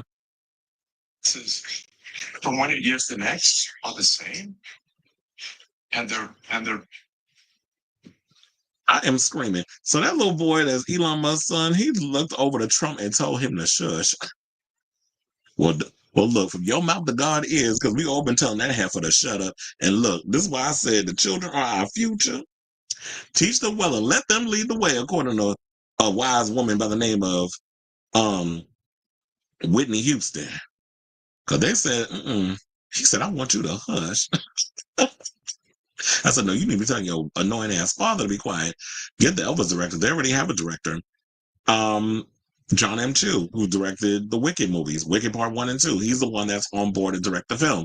So the Elvis director, who is Baz Luhrmann, that's the rumor that's going around that he's going to do Madonna's documentary. Adam Shankman, the last time I seen him in something was he directed Hairspray. And I remember he used to do the choreography and stuff at times on So You Think You Can Dance. And I know he did High School Musical and all that other stuff too. But yeah, Baz Luhrmann is supposed to be allegedly doing the Madonna biopic. We're still trying to see if Madonna will use him for the biopic, as Felix says. If it's actually a musical like Mean Girls, that's what I'm saying. Because Mean Girls was a job, as you said. No, we don't. Okay. Could be a star making role for a new actress. But if it flops, might not be such a good idea. It might be the end of her career. They might, do her like they did Elizabeth Berkley and Showgirls. And I will say that I don't say that as a read because Showgirls is one of my favorite movies. But that movie did ruin Elizabeth Berkley's career. I think it's because she doesn't want to push and promote the film for Oscar campaign. Just make sure that she won't have to be that involved because I feel that's what's bothering her. Oh God, this girl is like literally afraid of her own damn shadow. They really did. They really did a lot of damage on her. Yes, he was, and he won the Oscar. So good, he won the Oscar. The idea she has to be involved in a campaign. But I'm like, did you not realize that if you're gonna make a biopic, there has to be? Because I'm kind of wondering. Well, I never mind. Because I was gonna say, well, then who they gonna get to promote the Michael movie? Jafar Jackson. He's playing Michael Jackson. So he can get out there and promote. And then also you got Coleman Domingo and you got Neil Long. You got so many other people that's a part of this franchise that can come out and also promote. So I could definitely see like they won't have a problem with that. But yeah, with the Britney Spears biopic, just send the actress that plays her out there. If Britney don't want to do press, then she doesn't have to. Oh no, A24 ain't got that kind of money. If you're trying to do a Britney Spears biopic, I'm sure they're gonna probably go for the same. I was thinking like, no, I don't, because I was like, would they go for the same price of like the Michael Jackson biopic, like $150 million? I think they could produce it for a lot smaller. Like, I feel like the budget would probably be around 80 to 100 million. That's probably what they'll have to do for the Britney biopic, and definitely a lot of people will come out and see it. But A24, no, A24 does movies that's like within the 10 million, $15 million bracket. They're not willing to spend that kind of money, except Everything Everywhere All at Once. Yeah, that was their most expensive, I believe. I don't know. There might have been other movies that came out after that have been more expensive. A24 couldn't afford the catalog of Britney from Sony Music Entertainment. Universal couldn't afford the license. Music licensing isn't cheap. Yeah, and Universal has their own record label, so they can do it. Okay. He said it's pretty evident people of this generation don't read. Exactly. To get the information from YouTube and TikTok. Not that I'm sitting here reading myself, because I know a lot of y'all watching get y'all information from me, but I can read myself. But I also read books. And that's what I grew up on. Shit, I'm from the era of before, BI, before internet. Brittany hates people. Can you blame her? Who can? Yeah, because I'm like, she's been dogged so much. But look, we need a proper. Who you telling? I still met Wendy Williams for ruining that damn biopic. Okay. If you can't read yourself, how the hell you gonna read anyone else? Okay. Can I get an amen up in here? And well, the Madonna subreddit reminded me that the whole feud of Madonna and Gaga all started over a lie that Gaga said about being blessed or born this way. She got mad about getting called out. What do you mean? For it sounded a lot like Express Yourself? And it was like, ma'am, that's why we was mad at you. And that's why I think the Madonna fans still be windmilling on her. But like I said, even though she be, I side on her a lot of times with the pretentiousness, but maybe she's changed because she's older. I'll applaud you when you come out with a good damn song, and Abracadabra slaps. So I'm not gonna hate you when you come out with a hot song. And they said that, didn't they say that what was the I think it was the Lady Gaga post that I posted on my page. Hold on, because they said something, or maybe I didn't delete it. Actually I did delete it. See, the one time when I shouldn't be deleting stuff, I delete stuff. But they said something about it was a comparison to the whole. So they said Lady Gaga's Abracadabra outstreams Katy Perry's entire 143 album in just 7 days. Now, when I read that, I screamed because I was like, "Bitch, who is surprised?"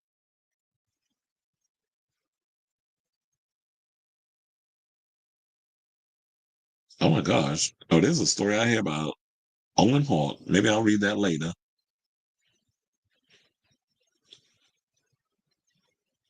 Okay, first of all let me get off my phone because one of my friends was messaging me about the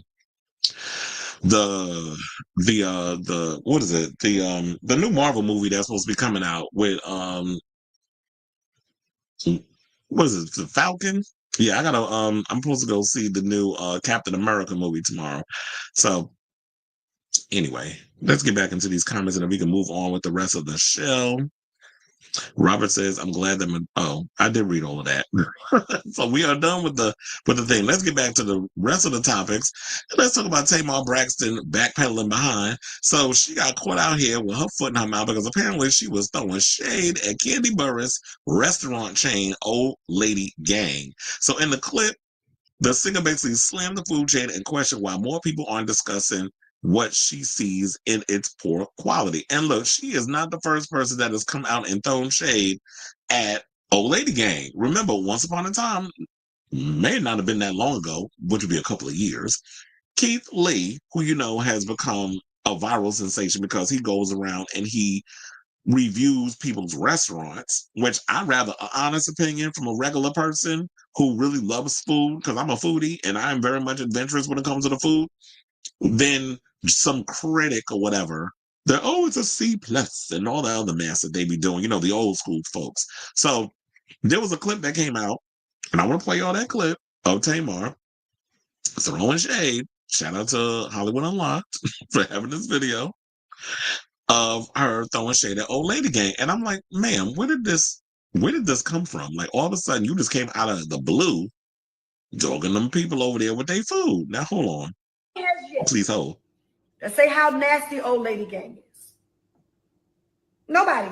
Why? And that is a known thing here in Atlanta. Like it's something like nobody is saying, yeah, where we going to go eat? Let's just go to Old Lady Gang. Who? Oh, bitch, that steak from Blaze was banging. What's the name of the person? Where they at?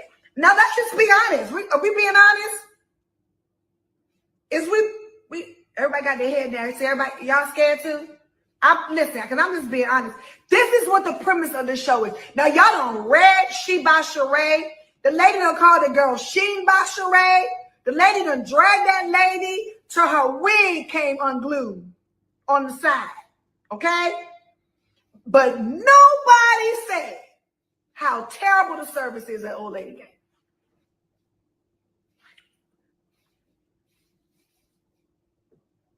And if your food come out cold, you got to pay for it anyway. And if your food is wrong, you got to pay for it anyway. Nobody has yet. Let's say how nasty Old Lady Gang is.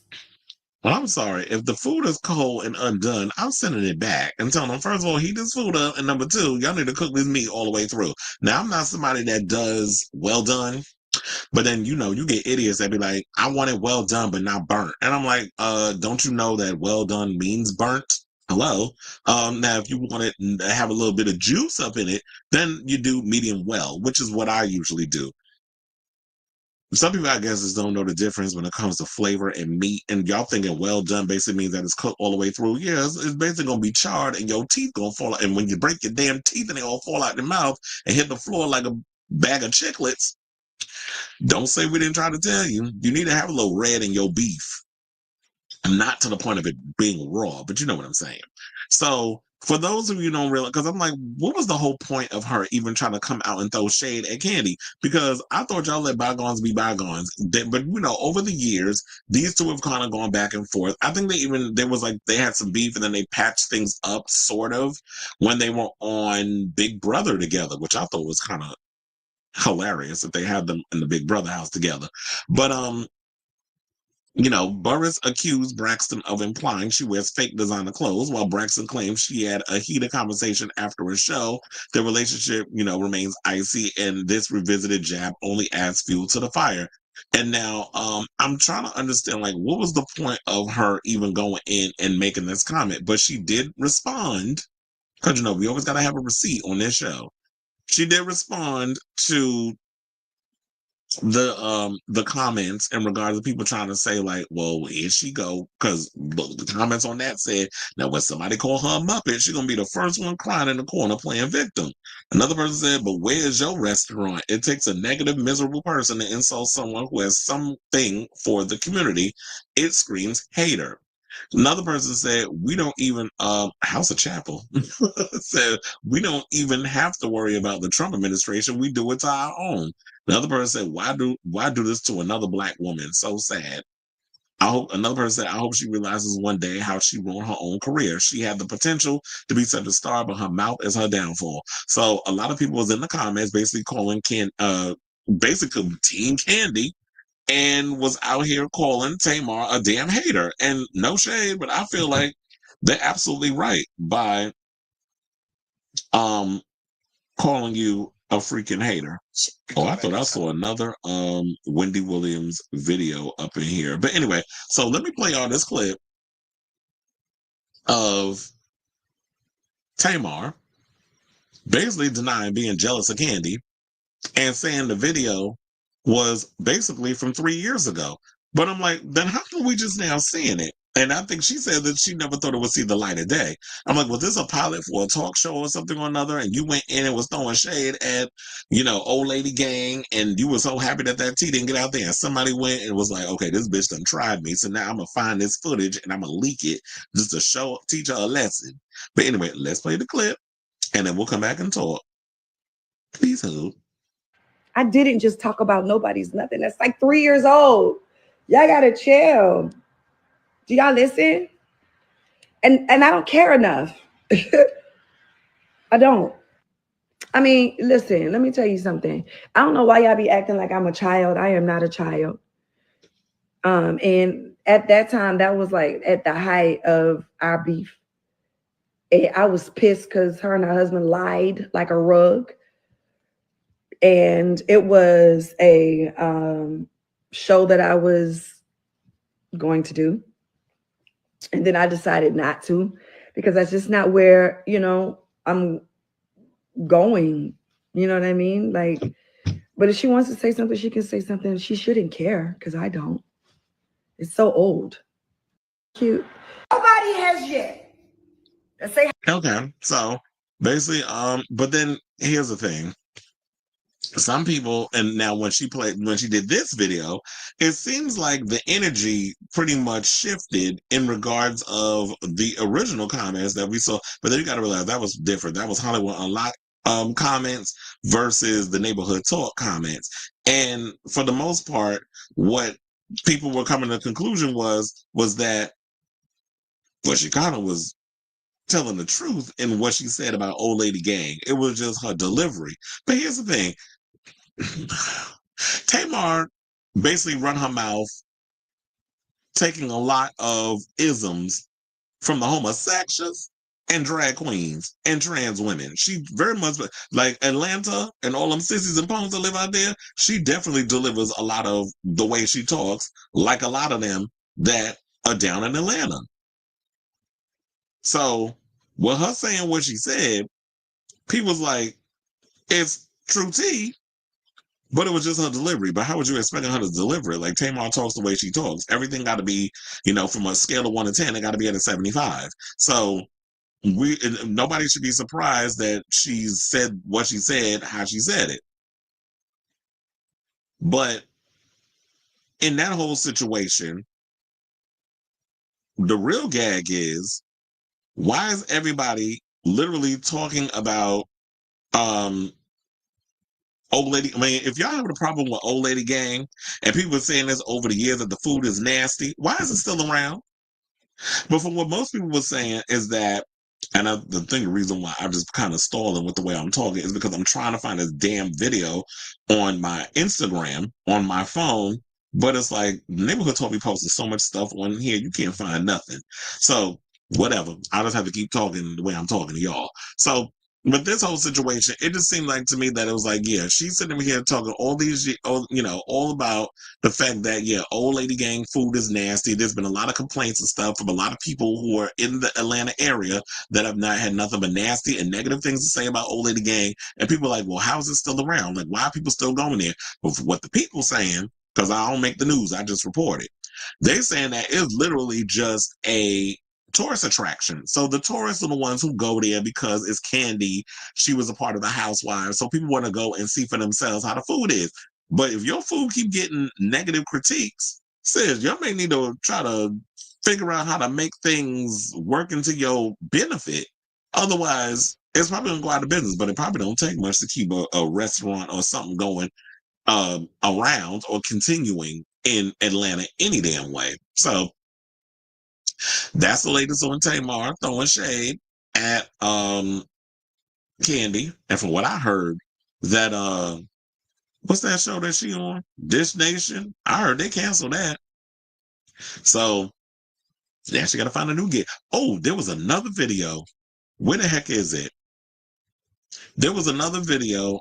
Damn, I forgot to open it. Where she basically talked about before I get up out of here, because I was like, nah, I just remembered. But let me go look for it. Where she basically talked about, I think it was on the Shade Room,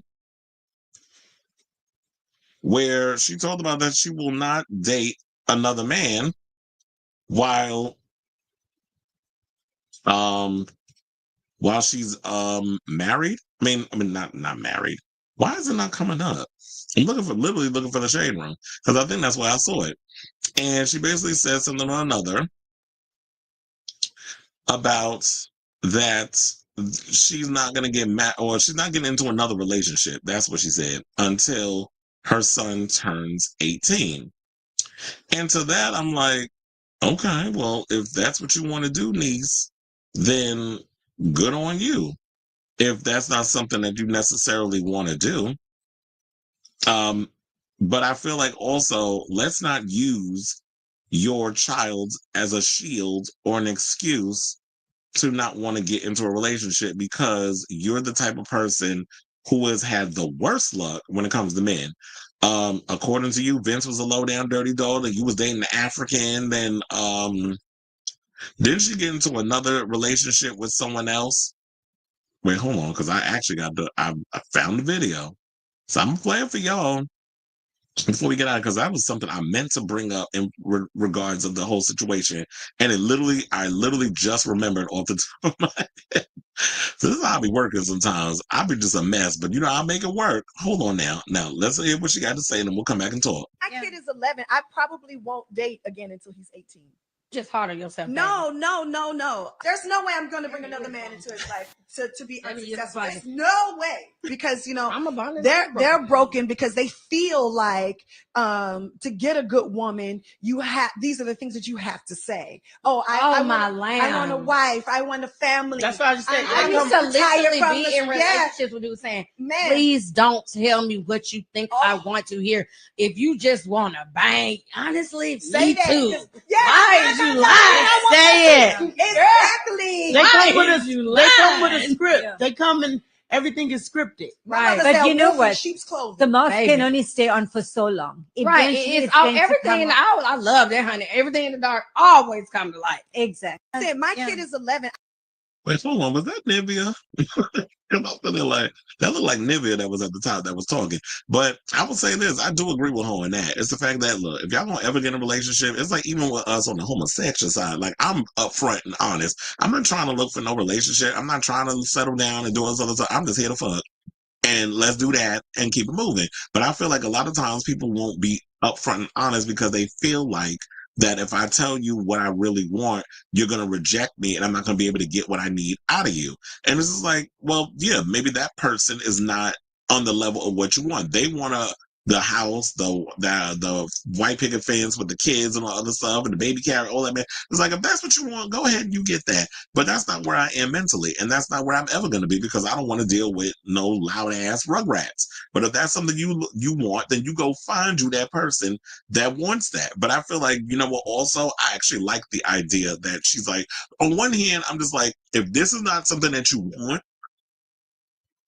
and you want to wait until your son turns 18, because I think he's 12 now. So she got to wait like 7 years?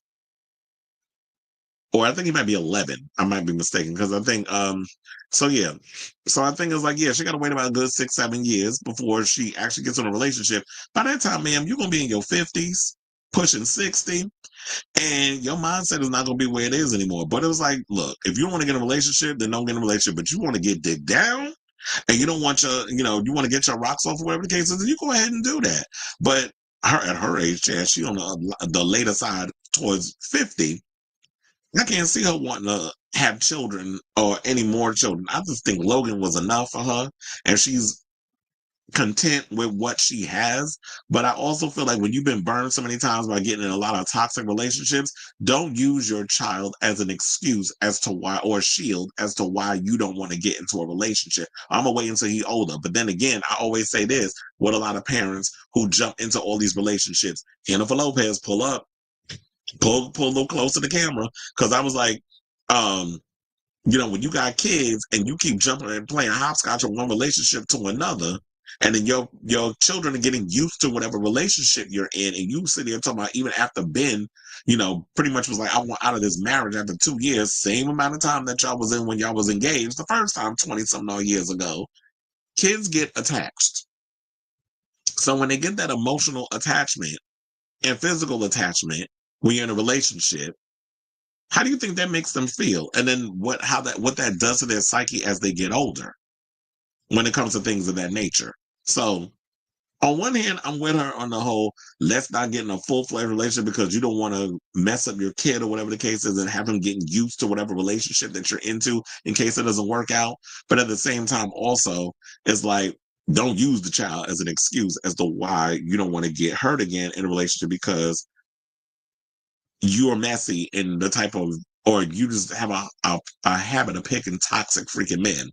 So I wanted to add that to the clip in regards to that. So what do y'all think of what she had to say about relationships? What also she had to say about the old lady gang stuff? Or you calling like, okay, child, it's a bunch of BS. Or maybe it was at the time. I didn't feel like she was BS. And I do feel like at the time she was in her feelings about Kandi. She was mad at her, and y'all caught her in a moment where it was just like, some tea was coming out about Kandi, and she put all of her back into that shade that she threw at her.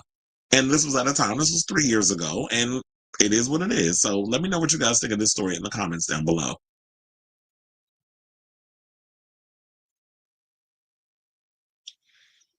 Instead of telling the truth, she played the victim. But that's always her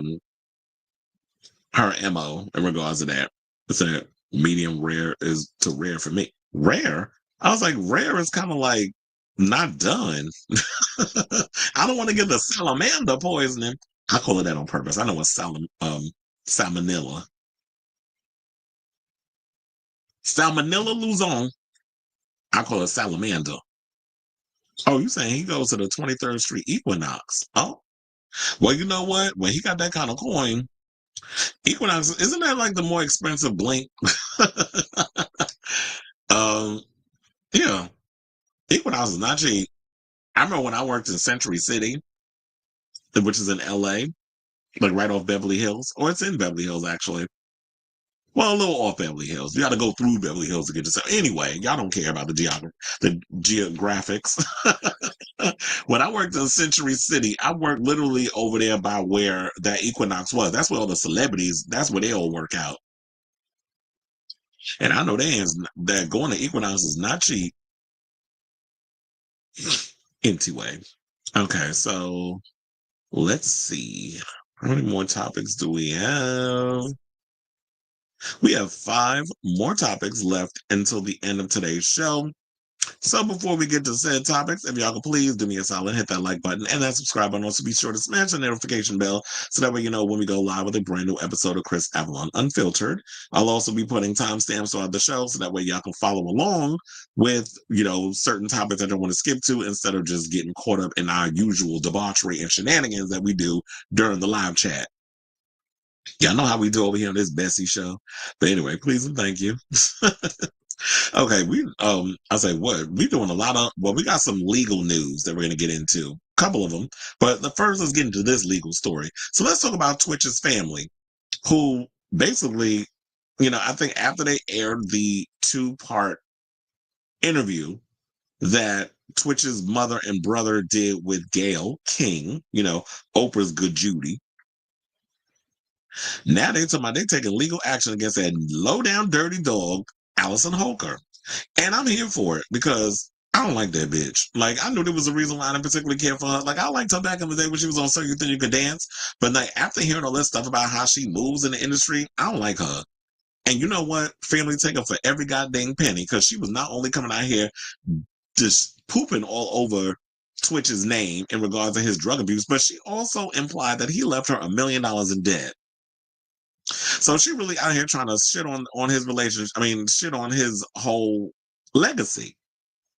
Because his career was popping and hers wasn't. So Twitch's family is done with his widow, Allison Holker, continuing to make shocking allegations about their late son, and they're now taking legal action against her. Now, in a new statement comes this, they made a new statement over on Instagram, and they said it comes one day after she and her younger son, as in Twitch's mother, Dre Rose, talked with CBS News about Boss, their relationship with Holker now, in her memoir. Now, I do have the post, and it says the following.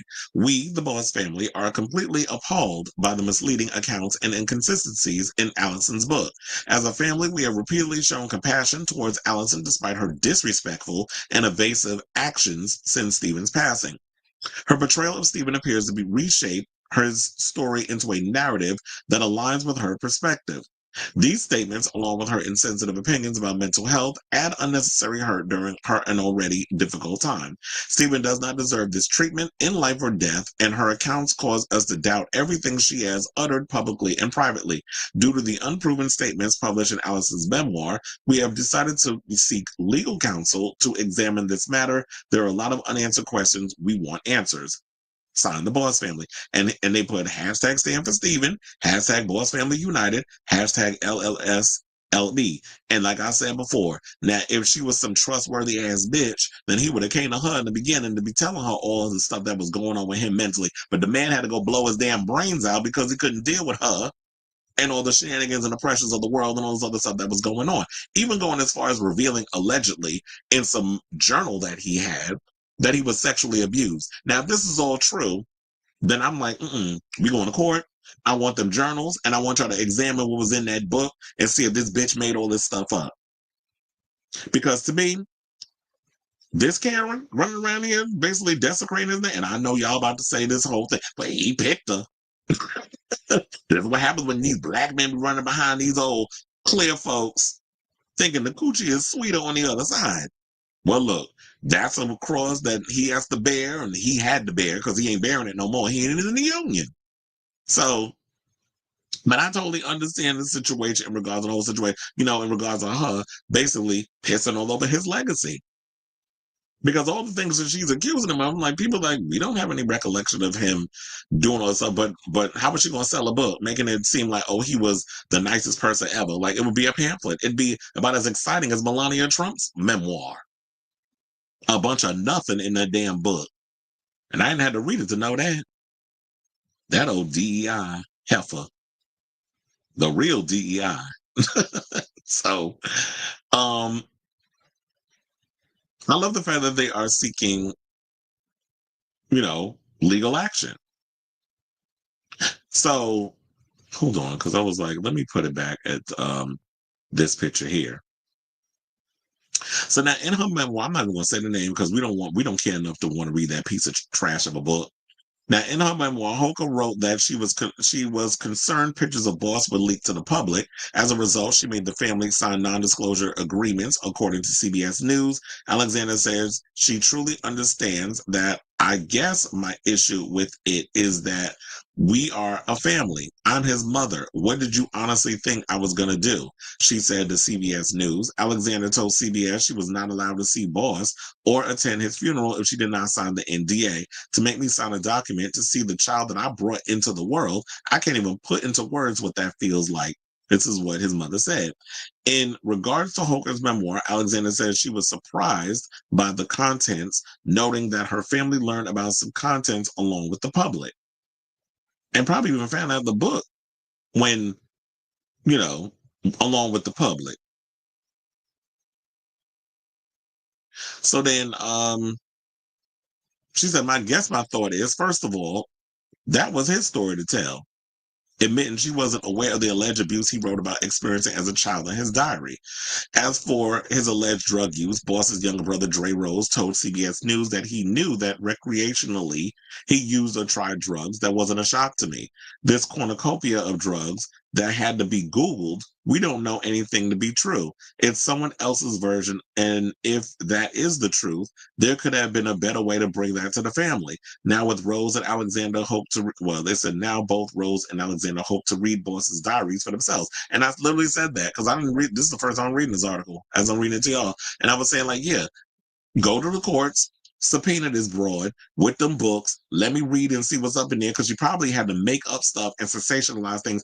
And what's the sad part is, Allison, you're supposed to be your own woman. If you was somebody that was trying to be outside of Twitch's shadow, you didn't think your own story was interesting enough because they said there was something that in her book where she had experienced some abuse at the hands of an older man. I guess she was like deeply religious and she was caught up in the church and she left the church and she wound up with this older man. And they said she didn't go into further details. So you don't go into details on your own shit, but you got plenty of time to sit and break down every single minute detail of your man. So because you knew that Twitch's life was way more interesting and that was going to be the driving force to get us to read this book.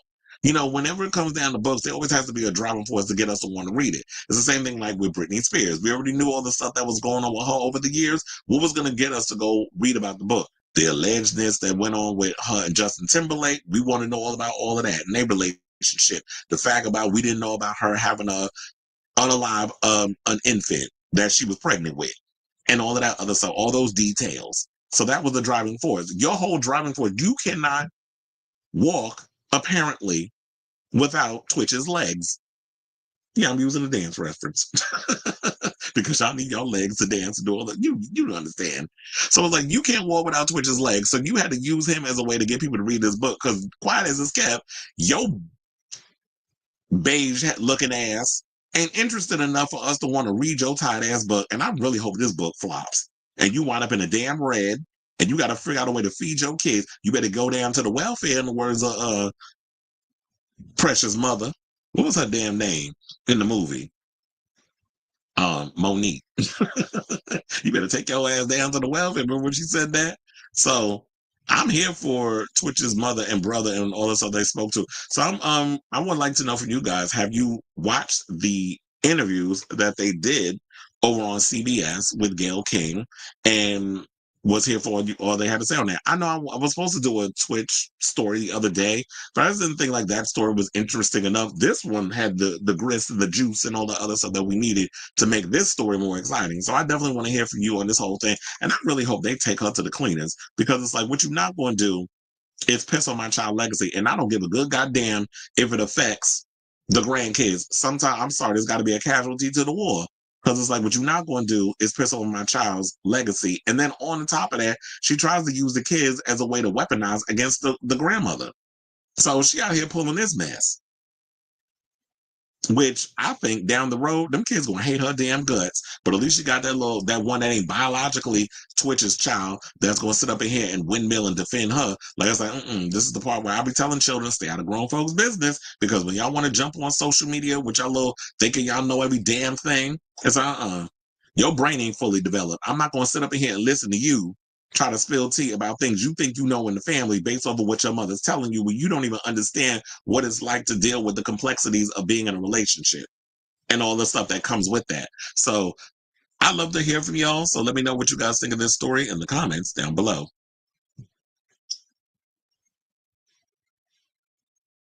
LA is a hot mess. Big cheeks in little LA. Not that chat spilling the trades Equinox teas. Okay. That's a damn driver's seat. 23rd Street Equinox is a known pickup. Well, child, a lot of these, like from what somebody was telling me, they said the Blink on Broadway, the boys be up in the locker room putting on shows. But you know, the Chelsea Queens, they definitely be down there putting on shows. So you talking about 23rd Street, Ellen show cursed at the end, said, Well, I think he made it out scot-free with the whole Ellen thing. That was just Ellen with them allegations. But now you got the wife out here she's just demonic. I don't like her. I know there's always something to think about, but like, some people said he picked her. Police need to investigate this wife. Well, yeah, because I would definitely love to know what drove him to. And look, wasn't there a story that she went and got caught out there hunching one of his good friends? Because they said the tabloids was there with somebody else, but she happened to come out of the same hotel, holding hands with one of Twitch's friends. So, like I said, in the words of Celie the Mister, she a low down dirty dog. Anyway. Okay, so all right, so let's move on to our other legal story. Let's talk about Honey. I was gonna say Honey Hostin. Sonny Hostin, who, remember, we talked about on the show that her husband is being sued in this whole medical fraud lawsuit, something or another, that all the other doctors who were caught up in this lawsuit is willing to settle, and how Sonny and her husband have filed another suit separate where they're saying, like, we're not selling. Well, now comes word, and I came across a story today, that Sonny's husband is looking to settle, which has got me kind of side-eyeing you that they might be a little guilty situation going on in this, because I'm like, if y'all was sitting there worrying about y'all reputation and your name and all this other stuff, and Sonny out here and them filing $5 million countersuits and all this other stuff, and now y'all trying to backpedal and say, like, well, we'll just settle because we don't want to be caught up in litigation and having this dragged out, especially when there's a lot of uncertainty in a lot of y'all jobs, specifically. Well, I don't know necessarily what's going on in his practice, or maybe, he could end up going to jail. But then on Sonny's part, she has to renew her contract if she's going to come back for the next season, because she's in the final throes of her contract with this current season that's currently going on The View. So the husband of longtime co-host of The View, Sonny Hostin, is among a group of doctors still negotiating to settle a massive medical fraud lawsuit in New York City. Dr. Emmanuel Hostin was granted an extension on Monday to file a response to the December 17th lawsuit filed by American Transit Insurance Company, which insures taxi companies and Uber and Lyft drivers. Now, American Transit recently informed the court that it had settled with 141 of the 186 defendants named in the 698-page complaint. The insurer indicated that it expected to reach additional settlement soon. Settlement discussions are ongoing, said Haas's attorney, Kurt Lundgren, calling an extension a mere formality. It's a formality. Hashtag, quote, we have every expectation of resolving matters with American Transit on behalf of all of our clients, said Lundgren of Thwaites, Lundgren, and Darcy. American Transit attorneys recently gave us the courtesy of an extension of time to answer the complaint so as to continue discussions of resolution. Now, Hostin's response was due Monday, but Magistrate Judge James R. Chose granted, okay, I think they messed up there. James R. Cho, I think they meant to say, granted the extension until March 12th. Now, Lundgren is also representing Dr. Albert Graziosa, Dr. William B. Jones, as well as the clinics they practice from, according to a court document filed on Friday. American Transit alleges that Hostin, who owns Hostin Orthopedics, performs surgeries at other ambulatory surgical centers and billed American Transit through each of those entities in exchange for kickbacks and/or compensation, which are disguised as dividends or other cash distributions for an investment. Hostin has an Empire State ASC, the lawsuit claims. Now, licensed to practice medicine in New York since August of 2002, Emmanuel Hostin married Sonny in 1998 and has 2 children with the talk show host, a lawyer, and former federal prosecutor. So yeah, there goes the family, and shout out to her son, because Gabriel is fine as hell. But anyway, let's move on. Of course, when I see somebody cute, I got to point it out. And he is of age, I can say that. Now, the consolatory tone from Lundgren is a departure from recent public statements from the Hostins. Now, in a January 13th story by the New York Post, Sonny Hostin said the couple had hired celebrity lawyer Mark Garagos and will be filing a countersuit against American Transit. Her statements to the newspaper claimed the insurance company has a history of filing frivolous lawsuits and is using my celebrity status to start a disgusting media smear campaign against my husband, which included me and our children. Now, American Transit traces its complaint to New York's no-fault law, which states that plaintiffs are required to pay their health service expenses that are reasonably incurred as a result of injuries suffered by occupants of their insured motor vehicles, pedestrians, and bicyclists, the lawyer says. Now, enacted in 1974, the no-fault law requires insurers to compensate covered persons for basic economic loss, which includes medical costs, incidental costs, and lost earnings. Now, across the country, officials are taking a closer look at no-fault laws enacted during the 1970s. They need to change that whole no-fault law stuff. Because I'm like, what if it is your fault? Then it's like, oh, well, I'm just trying to find a way to slither y'all behinds out of having to pay for a lot of damages that y'all call, because doctors ain't perfect. They make mistakes too. So I don't like that no-fault law stuff. And that's always been the thing that's bothered me about, being in New York and that whole no-fault law crap. Now, personal line auto insurers that insure personal and private passenger vehicles are required to provide benefits up to $50,000 a person. Commercial auto insurers are required to provide up to $200,000 per person. Saying, quote, this has put a target on the backs of livery vehicles and the insurance companies which insure them for unsavory persons seeking to capitalize on payouts following injuries. Now, in the aggregate, those abusing the no-fault law have racked up hundreds of millions in fraudulent payments, destabilized the livery insurance markets in New York City, according to the lawsuit. Now, the alleged fraud was led by a group of ambulatory surgical centers from 2009 to the present. The lawsuit claims injured people were first treated at clinic, then transferred to an ACS for orthopedic and or pain management evaluations. So that is the latest on this story. And like I've been keeping y'all abreast of this story, I'll definitely keep you guys abreast of the story as it develops. So I don't know. It's just for now, y'all saying that you're worried about your reputation, and Sunny especially worried about her reputation, because it's like, yeah, we are aware of Manny because she always talking about him on the damn View. But for the most part, she is she's the more or less the one that's out there. And I already know a lot of y'all people that are anti the View and Trump supporters are going to be like really excited and salivating at the mouth over the fact that with this whole lawsuit stuff is happening, and which she's not talking about because I guess she's letting the legal people handle it, and she's not going to bring it up on the View because that's just not something that they're going to do. None of the cast members, none of the people that are her co-hosts, and they're not going to bring it up. So that's where I come in because I don't have no ties to them people over there. But this is the latest on this story. And like I said, let them do what they got to do and figure out what they're going to figure out. But as far as like the fraudulent stuff goes, it's not looking good on your part, sir. Like it's making it like, oh, you settling? Then there might be some truth to the fact of there may be some guilt in all of this. Or maybe what it is like you don't want to spend years in court and spending millions of dollars trying to fight something where everybody else is pretty much settling. I don't know. So I'll just keep you guys abreast of the story as it develops, but I definitely want to hear from you guys. What do you think of this story? Whatever your thoughts are, let me know in the comments down below.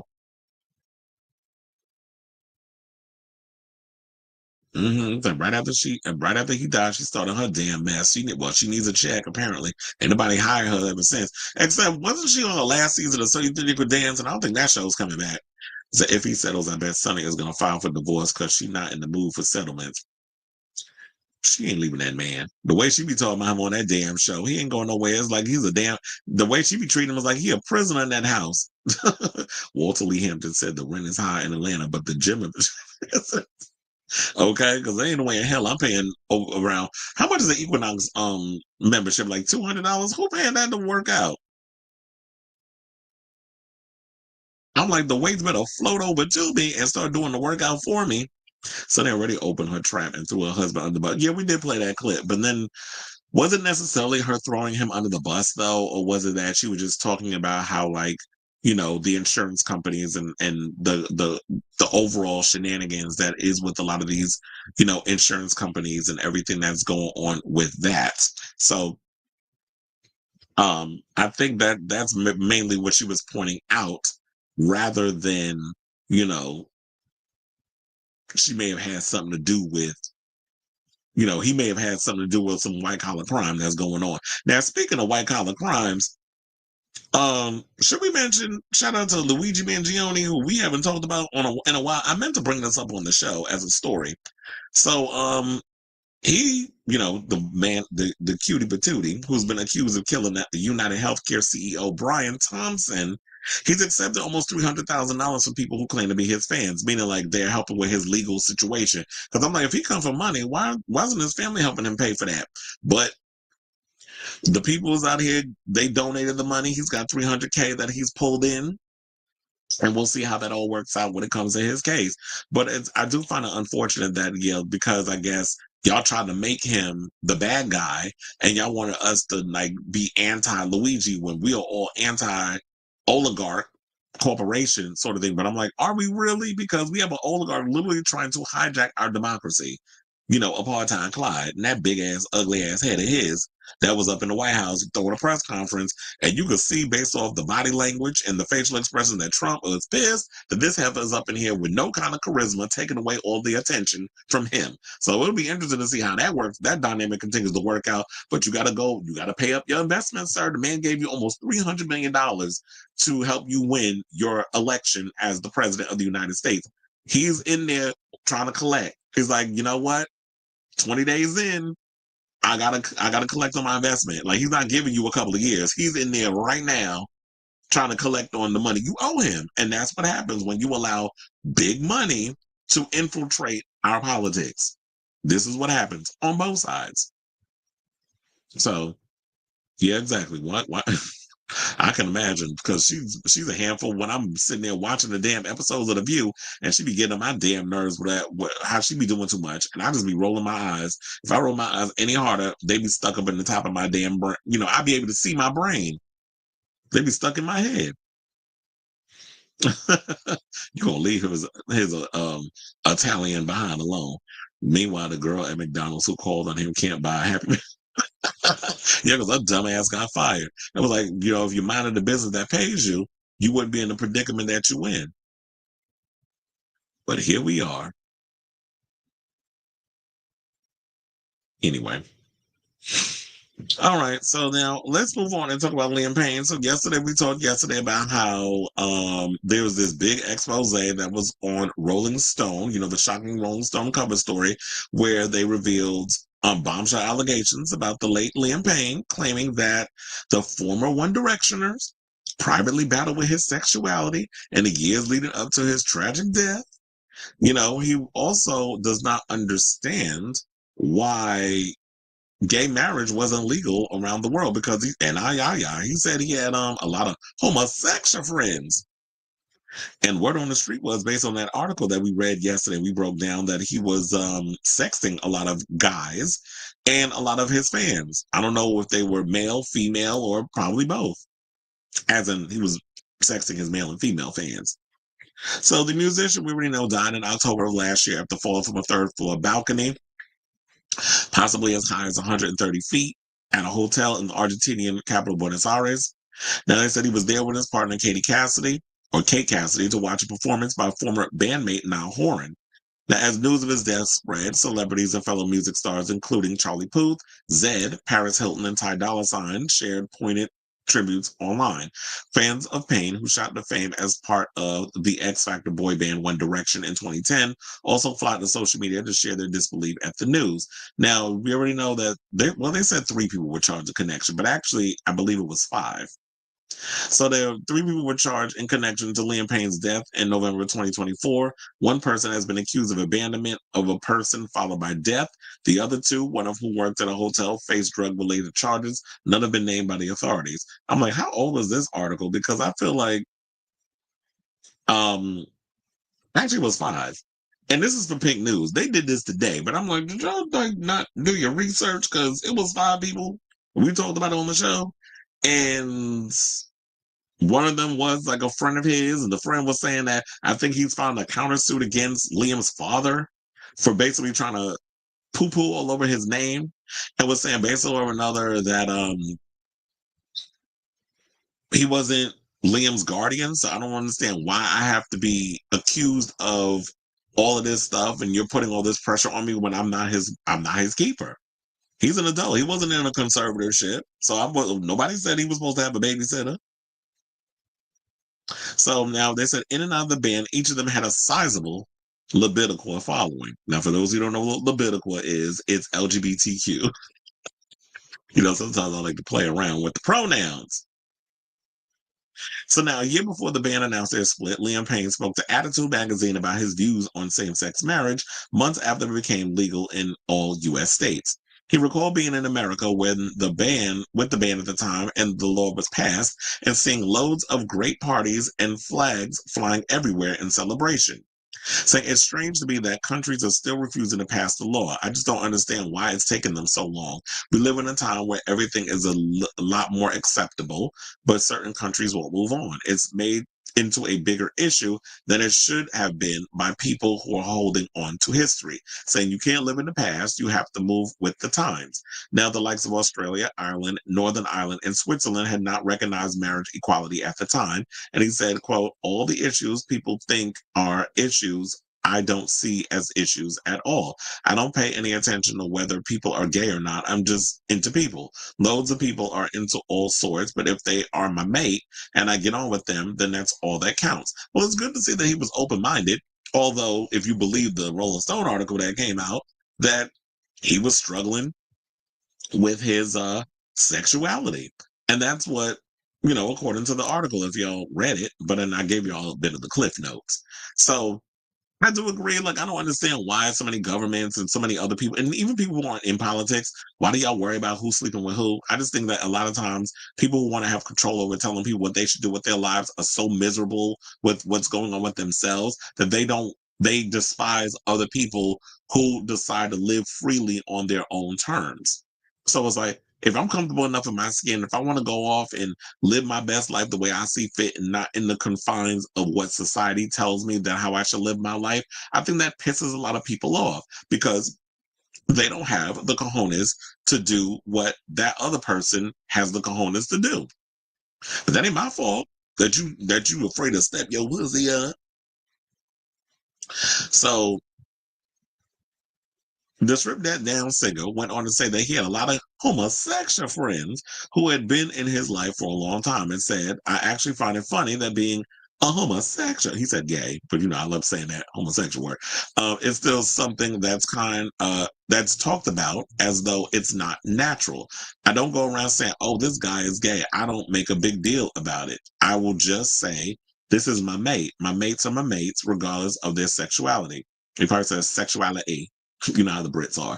Now, in February 2025, Liam Payne's ex-fiancée, Maya Henry, broke her silence on the singer's death in an interview with Rolling Stone magazine after previously taking legal action against him. Now, in the interview, she claimed Payne's drug use was the reason for their split. Initially, it was the drug use and addiction that tore us apart. Anyone who has been with an addict understands how difficult that is. While I loved him deeply, he did things that hurt me in ways I'll never fully understand. Now, she also in her article implied that, that he was struggling with his sexuality. And one time, I guess they showed like some scandalous stuff about him and another dude. I think it might have been messages or sexting, whatever the case was, on the TV, where I guess his phone connected with the television and she saw the evidence. Big as day. Now, Payne is survived by his 7-year-old son, Bear, who he shares with his then partner, Girls Aloud singer, Cheryl.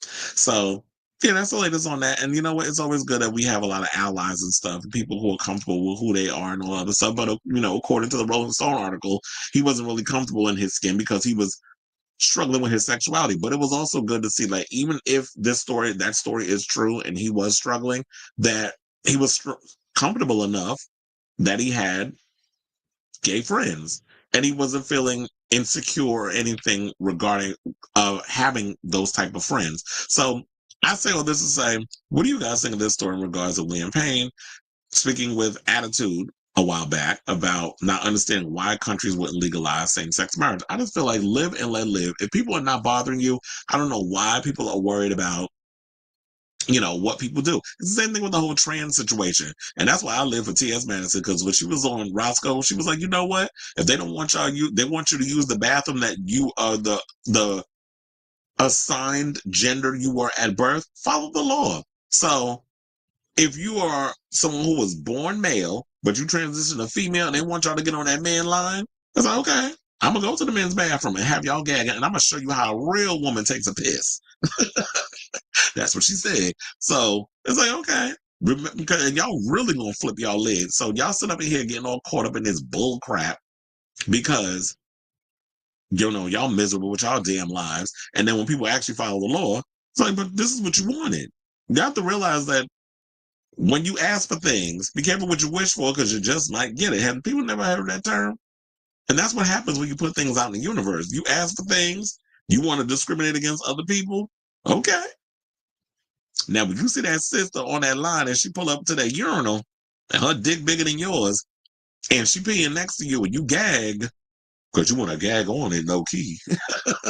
Don't get mad. Because this is what y'all want. It's the same thing with gay marriage. It's like, let people live their lives, mind the business. If you don't want to get married, if you're not here for gay marriage, don't marry a homosexual. That's all. So let me know what you guys think of this story in the comments down below.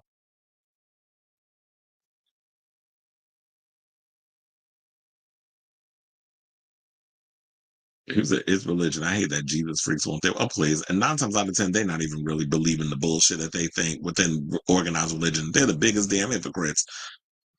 La Boutique sounds like a fancy salon. Waiting in the stall next to them. Okay. One of my friends, the gays would get everything back if you gays disown the tea. I'm like, that's why we're okay with losing our rights, because the tea stays. And that's what, look, while there are some people that kind of discriminate against the trans community, I have a lot of trans friends. I'm not discriminating against people that's a part of the community, because here's the thing. If it wasn't for a lot of trans folks, we wouldn't have the rights that we have. Who do you think threw that first damn brick in Stonewall? Damn sure wasn't a straight acting homosexual. It was trans women. It was Sylvia Rivera and Marsha P. Johnson. Remember, they was down there back in the days. Well, I wasn't alive then. This was the 50s. But I know my queer history. And it was the drag queens and the trans women and the hookers and all of them that stood up for us. The ones that are clocked. The clockable homosexuals and the trans people. They're the ones that got up there and fought for us to have what we have. It's always been the people that can't hide who they are, who stand up for what's right. And I'm not disowning people that helped us get far to where we are. And I know a lot of these homosexuals out here be so damn ungrateful when it comes to stuff. So we say it's sunny in Brownsville. Is it? You better leave Malik Yoba alone. Sidebar, I told you I'm rewatching New York Undercover, and I watched the episode yesterday of season 1 when they had to go undercover in a drag bar because there was this man that was going around, Xander Berkeley, from Candyman. Remember when Helen gutted him at the end? He was the killer, and he was going around killing a bunch of drag queens because they went and did this whole twisted. It was feeling very Silence of the Lambs with the excuses of why he was killing the drag queens and stuff. But they had Miss Coco Peru was up in there, and then they had Eddie and JC had to go undercover in drag, which was hilarious. And then they had Joe Morton as the drag queen who ran the club. I was like, this is a messy episode, but I am here for it. And especially when you have JC doing that whole talk. I think it was during the time of, was it around, when did Tu Wong Fu come out? Hold on, let me check. Oh, it was 95. So, but there probably was rumblings that it was around the same time, because the first season of New York Undercover was 1994. And then Tu Wong Fu came out in 95. So I was like, this is all falling around that time. And when you looked at the drag back, I was like, ooh, we've come a long way. Because when you look at the old, like when you watch old shows and things, and they did like drag and how messy and like how it was with the makeup was questionable and the clothes was looking a little, I actually liked how unpolished all that was.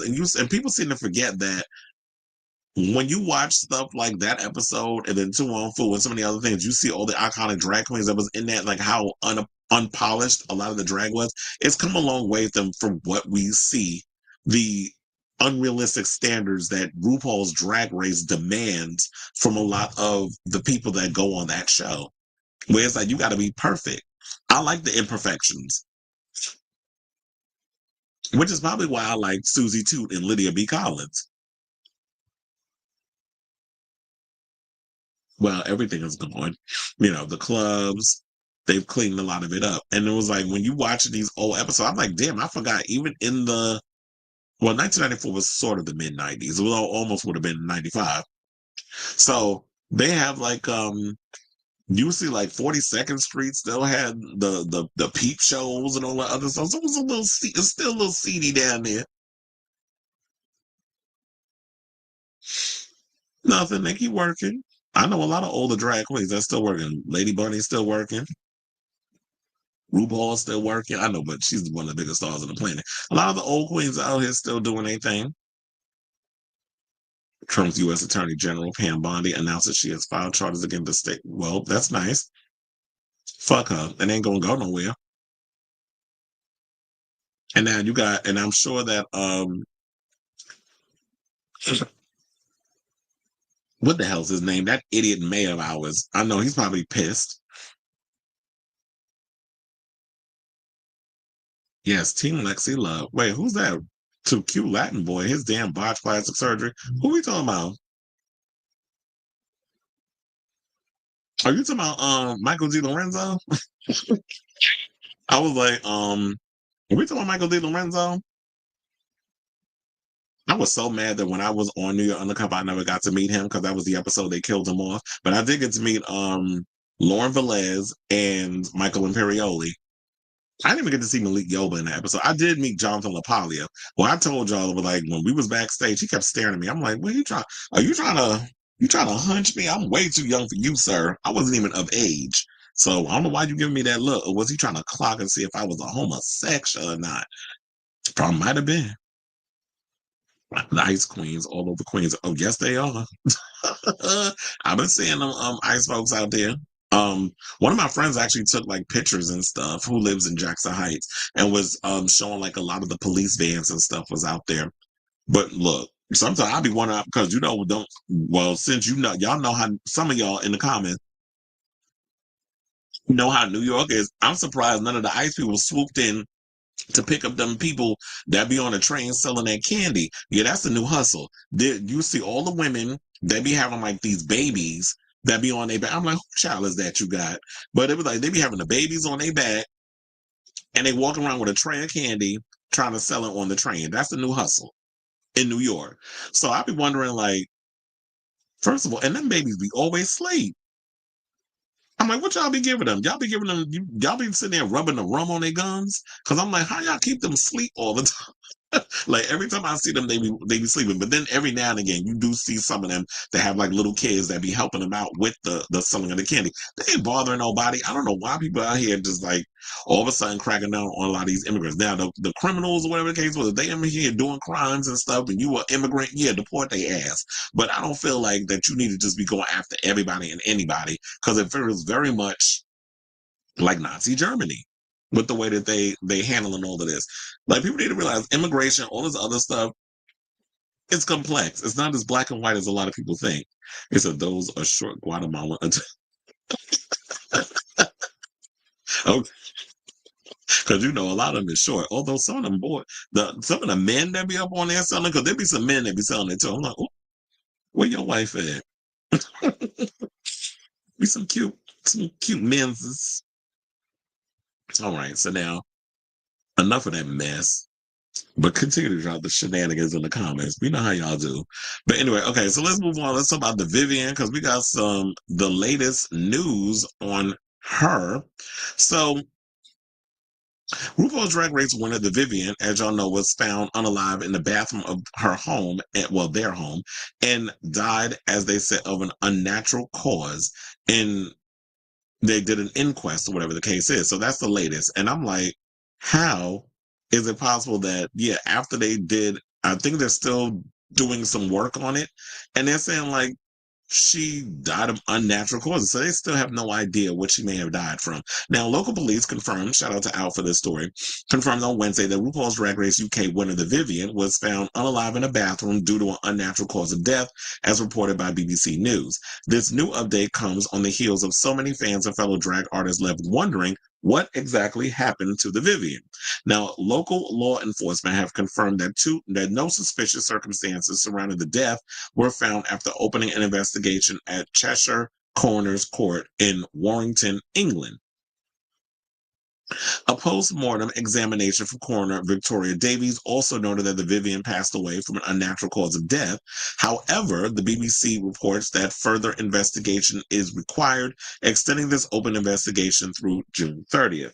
Now, Davies added, given the unnatural cause of death identified on post-mortem testing, it is appropriate for me to formally open the inquest into the death of James Lee Williams. Now, the Vivienne, age 32, otherwise known as James Lee Williams, out of drag, was found unalive in Charlton by Beckford, surrounding Chester on Sunday, January 5th, as previously reported based on initial findings. BBC News has now confirmed that the Vivienne's body was found by their father, Lee Williams, according to an ongoing investigation. But that's got to be the worst, that you walk into your house and you find your child unresponsive, and then they're no longer in the union. It's the same thing when we were talking about Heclina and how, I forgot the damn drag queen name just that quick. Found, her friend found her dead in the apartment because she's like, Heclina wanted to get her yum bouncy on. So I'm gonna just go get a Airbnb or hotel. I think she said, I can't remember if it was an Airbnb or a hotel, but she was like, I'm gonna just give her the space for a couple of days because they were in the UK to do a play, and came back and found her unresponsive. And notice that, so this is sad to hear in regards of the Vivienne right now. We're going on with this. So,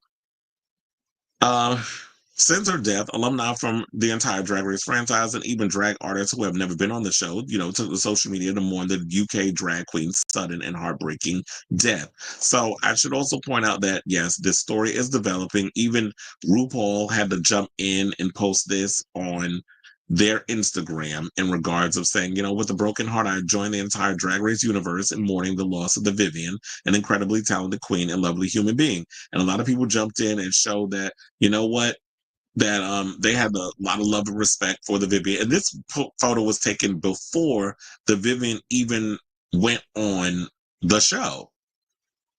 So this was like foreshadowing in a way. And then she went on to the show and won her season. And she definitely is a fan favorite. So it's unfortunate we lost another Drag Race icon, for whatever reason. I really hope that they take the time to do an investigation to find out, okay, so what went on? What happened to her? Was there like some unknown illness that she could have passed away from? So it would be cute to know, it'd be, in my opinion, I feel like it would be good to know what had happened to her. And I'm really glad that they're really extending this to about June. I think they said June 30th to find out what happened to her in regards to this whole situation. So I say all this to say, what do you guys think of this story in regards to the latest surrounding the Vivienne?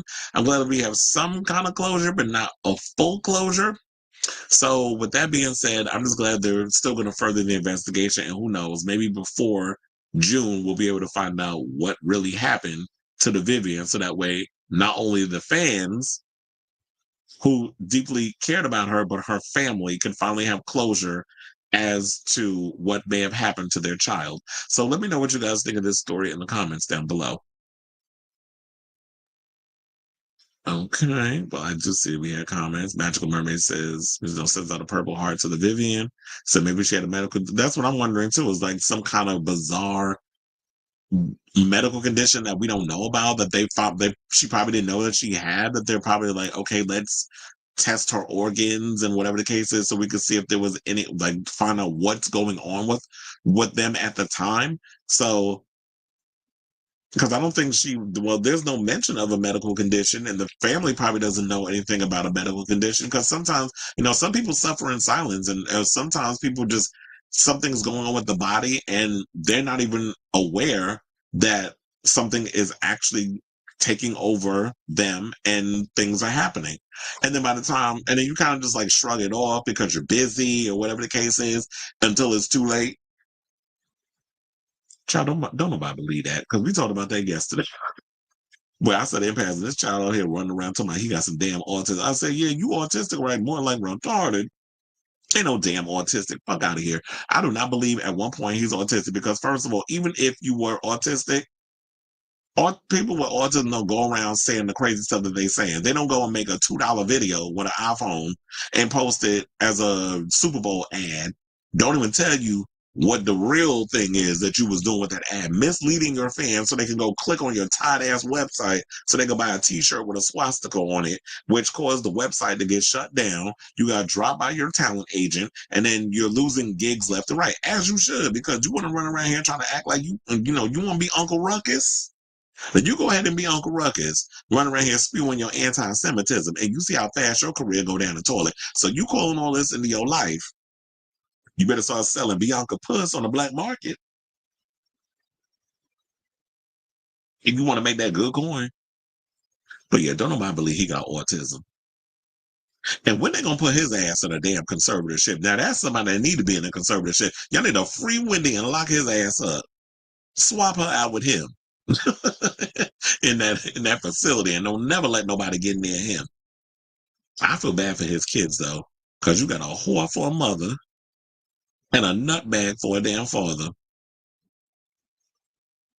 But anyway, let's get to our final topic, and let's talk about Miss Sadness, aka Hormona Lisa, or as RuPaul likes to call her, Hormona Lisa, who said that she won't let her community go down without pushing back against #47, particularly the controversial politicians recently signed executive order bans on trans women, from women's sports. And I had people jumping in my TikTok where some people was reading, was living for the read down to the floor of Miss Drusilla Jenner. And then there was some that was very pro trans people being banned from sports, where it's just like it's not even that many. I know I said 5. It could probably be between 5 and 10 trans people that are in sports, but yet and still, this is what we want to focus on while the current government continues to rob us of our financial endeavors. But whatever. So now, Hormona Lisa is one of many trans queens, as y'all know, to appear on RuPaul's Drag Race season 17. She's also, I know it's not a spoiler, it can't be a spoiler alert, because y'all had to have seen the episode by now. They already dropped the first look for the next episode, which comes out in 2 days. So if you haven't seen the latest episode, I'm sorry to tell you, but Hormona was the latest queen to sashay away after going up against in a lackluster lip sync against another lackluster performer, Lana Jarre.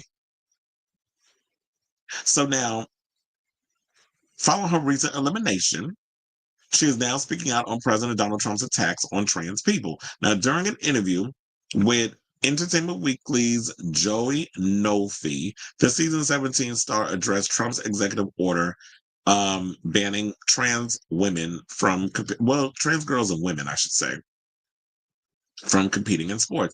I also have this clip that I saw of her speaking about this on her Instagram, which will probably play that. I'm wondering if that's the actual video, because this is the first time I'm watching it, but we'll go into that in a second. So basically what she said was, something I've always tried to do is validate and love myself when I don't need it externally. And that's something we're going to have to all focus on developing, especially over these next 4 years. It's not going to be the last thing to happen towards trans and queer people in general. It makes it more important to know that what you bring to the table and that it has value. She continued by saying the following. She said, I don't know what to think. I'm struggling to put the words together because it doesn't feel like that's what's happening. We're kind of going in a different direction these last 4 years with public perception of trans people. When you have stuff like this come up, it feels surreal. Now, on February 5th, for those of you who probably don't know, President Trump signed an executive order surrounded by a bunch of damn children that mandated, now that's child abuse, that mandated trans women and girls to be shut out of women and girls sports. The so-called Keeping Men Out of Women's Sports executive order says that trans athletes competing in women's sports is demeaning, unfair, and dangerous to women and girls. Hormona then added that she was having a hard time finding the words to describe how she feels about the country going backwards with queer people and people of color because she didn't think I'd have to feel like this in my lifetime. She said, I thought fighting to be valued as a person and seen as a person was over with. From here, more visibility, but now we're going backwards and how these people don't see us as human. It's crazy and hard to find words. Well, they absolutely capitalize on all that because, you know, when they were talking about with the Democrats, they were focused so much on, oh, we can't say too much because people are sensitive about pronouns and what's your pronoun and what's it, like, this is what conversation is being started out with now. Well, how do you identify? And people are getting irritated by that. And it's sort of like, well, okay, well, if you identify as a female, I'm going to identify you as that. Or if you identify as male, I'm going to identify you as that. But then you got to do the they, thems. Then it's another terminology. I'm not sitting there like I'm against it. I'm just telling you how people feel. And then it's like, oh, well, if you don't meet these people who are in this mindset of, I'm a non-binary, I'm this, I'm that, I'm another, there's a new terminology that you got to learn. If you don't meet them where they're at mentally, then they want to cancel you. They want to beat, you know, it's like they want the worst to happen to you. It's like you have to meet people where they're at and give people a chance to catch up to where you are mentally. But then you have people out like him who's going to just start this as a distraction. Let's discriminate. Let's have everybody infighting while we all doing what we really want to be up in here doing, which is I'm going to give Elon Musk, aka Apartheid Clyde, access to our Social Security, our bank statements, all our personal information, because I'm selling it to the highest bidder. And you talking about cutting this, and this, and now you in the White House giving a whole press conference like, well, wait a minute. You're an immigrant. You cannot run to be president. So therefore, why are we listening to you? Donald Trump's supposed to be the one who's the president. I didn't vote for him, but if you're supposed to be the president, be the president. So I'm just waiting for that relationship to implode because when people with no kind of personality and charisma start overstepping their boundaries, you know Trump get mad. So what Hormona Lisa coming out and saying is, look, it's an easy target to go after trans people because they're the minority of the minority. It's like it's not a lot of trans people that's running around or whatever the case is. You know, they got people trying to deny young children health care for, you know, gender affirming care, I should call it, in New York. They were just recently protesting. I heard that they reversed it or whatever, and then so those kids who were denied getting the implant were able to get it or something like that. I have to definitely check into that, but I think that was the latest update on that. But I'm paraphrasing because I don't have the information in front of me. But like I said, how people decide to raise their children, if they want to love on their children and get the best care that they need, if they identify as trans, they're going to have them go see the therapist, have them go to the doctor, do whatever. That's up to them. That is not up to people who don't understand what these children are going through to determine what someone should do with their own child. Worry about your own damn kids. Or if you don't have kids, you shouldn't be worrying about other people's children at all because that ain't got nothing to do with you. But when people just don't want other people to have or be able to live their life freely and happily as they want. Because the one thing that I gagged about was when I was watching, where was it? Because I want to pull this up. Hold on. I want to pull up that T.S. Madison video where she was at Roscoe's and it was the uncut version. And she went on there and this is the clip that she came across when she gagged over, what was she saying? Oh, this is the part where she was gagging over the fact that she didn't know that Hunter Schafer, who was the guest on Drag Race, is a trans woman. And she was like, Hunter's trans? And then she came in and said this, because I know I paraphrased this earlier, but it's best to hear it coming from the horse's mouth. Please hold. Going to police us in the bathroom. Hold on. Bitch, how the fuck are they going to police us in the bathroom? In every way. How in the fuck are y'all going to get us in the bathroom, honey? I tell all my trans girls, honey, trans women and trans men, follow the law and see how they like it. Let us all line up and get in that bath motherfucking room, bitch, honey. They're going to hate us, girl. Titties shoved, beards out, and dicks at the urinal, honey, bouncing titties, saying, "Step aside, sir." Oh my God. Let me show you how a real woman takes a piss.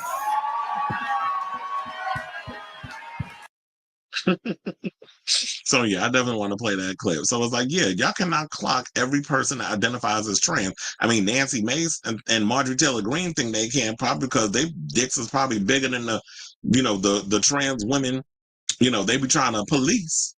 Because quiet as it's kept, y'all strong jaws. I'm surprised people haven't pulled y'all to the side and called y'all a man. Or maybe that is what happened. That's probably why y'all real salty. Because y'all have been labeled or identified. Maybe somebody thought y'all was a sir. So that's why a lot of you broads, like a Marjorie Taylor Greene or a Nancy Mace, or some of you other bigots, be running around here worrying about what people got between their legs. When that's not all that makes up a trans person. So I definitely feel for Hormona in this time. I was like, yeah, this is definitely a time that as people who are marginalized, we just have to get out here and fight. Because if y'all think it's only going to stop with the trans, y'all are sadly mistaken. He coming after everybody. He coming after everybody who isn't white, male, and rich. If you're not white, a man, and got money to be able, you got some money for me. In the words of RuPaul, if you don't have all of that, he ain't got time for you. Y'all not protected. And all you people that voted for him too, y'all about to fuck around and find out if you haven't already.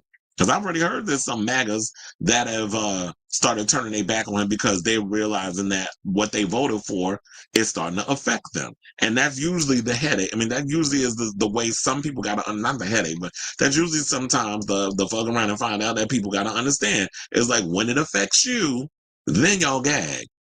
But then again, I always think like some of y'all out here must be masochists. Y'all like pain, clearly. Because I'd be damned if I vote for somebody that's going to do me harm.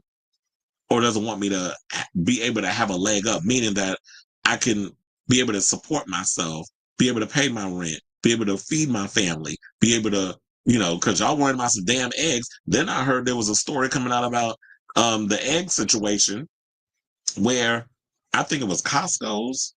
I can't remember all the other ones, but they said Costco's limited the amount of eggs y'all can get because of this whole bird flu situation that's going on. Because I saw a video where it was like somebody was literally sticking and you know how big them Costco shopping carts are. Literally, somebody filled their whole shopping cart up with eggs. I'd have been like, oh hell no, you can only take like 1, 2 tops. The rest take out. Like how you send me? And with them, the type of eggs that they give you at Costco, it's got to be about 30 of them up in there.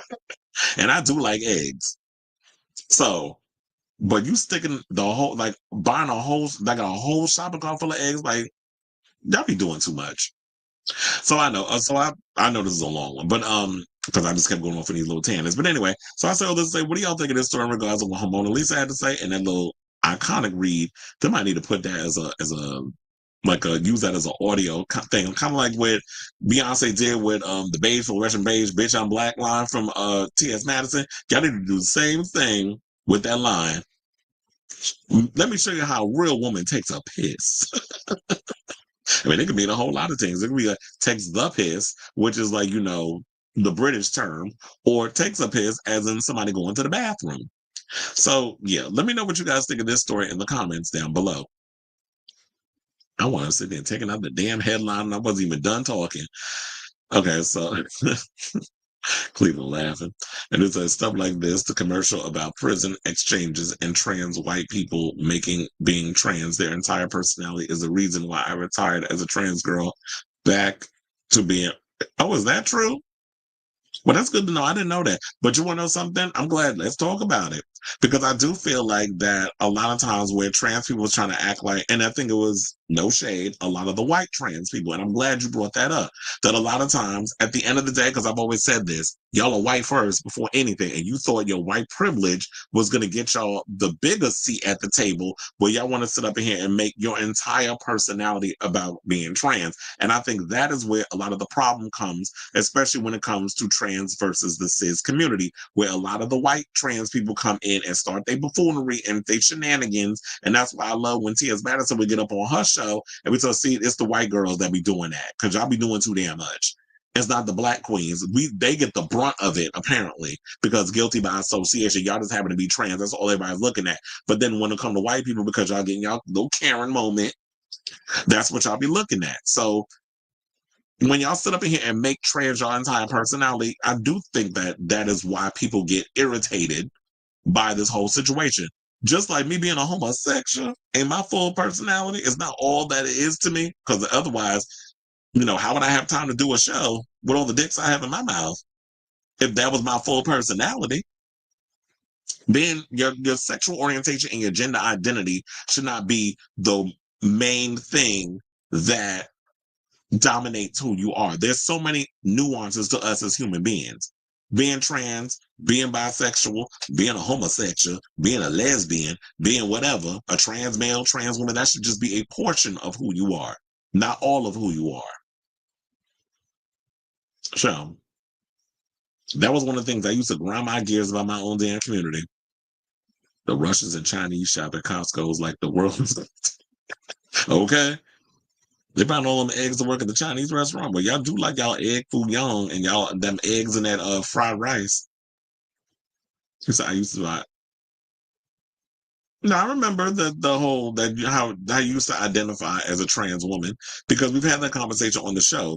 But I didn't know where your stance was. That's why one time we was having a conversation on the show and I said a male pronoun. I was like, because I remember I was like, wait a minute, I believe that you are you identified as trans at one point. So I thought I was saying like the wrong pronoun.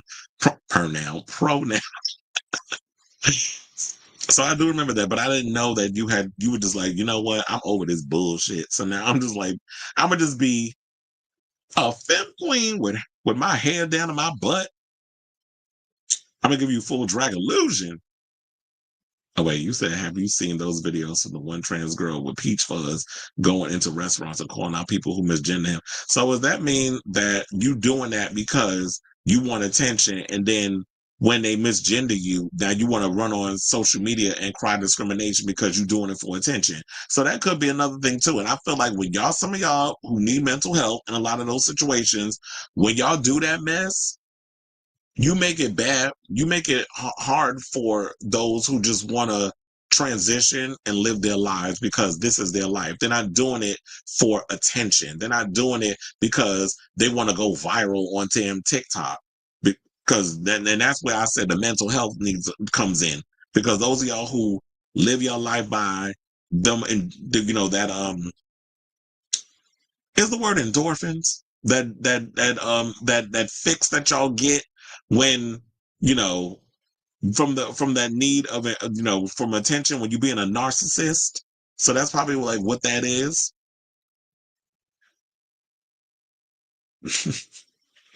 Laverne Cox was on Kelly Clarkson's show. She's helping. Yeah, I saw that she was on there recent. Sidebar. How about that? I'm trying to think who she remind me of with that horrible ass short wig that she been running out here wearing. Was it Grace Jones and Vamp? Because I'm not liking that. I was not liking them little short clown wig that she was wearing on a lot of these on this promotional tour for her new show that's on Prime Video. Which, sidebar, I've heard so many people say that show is terrible and that the acting is bad. But we had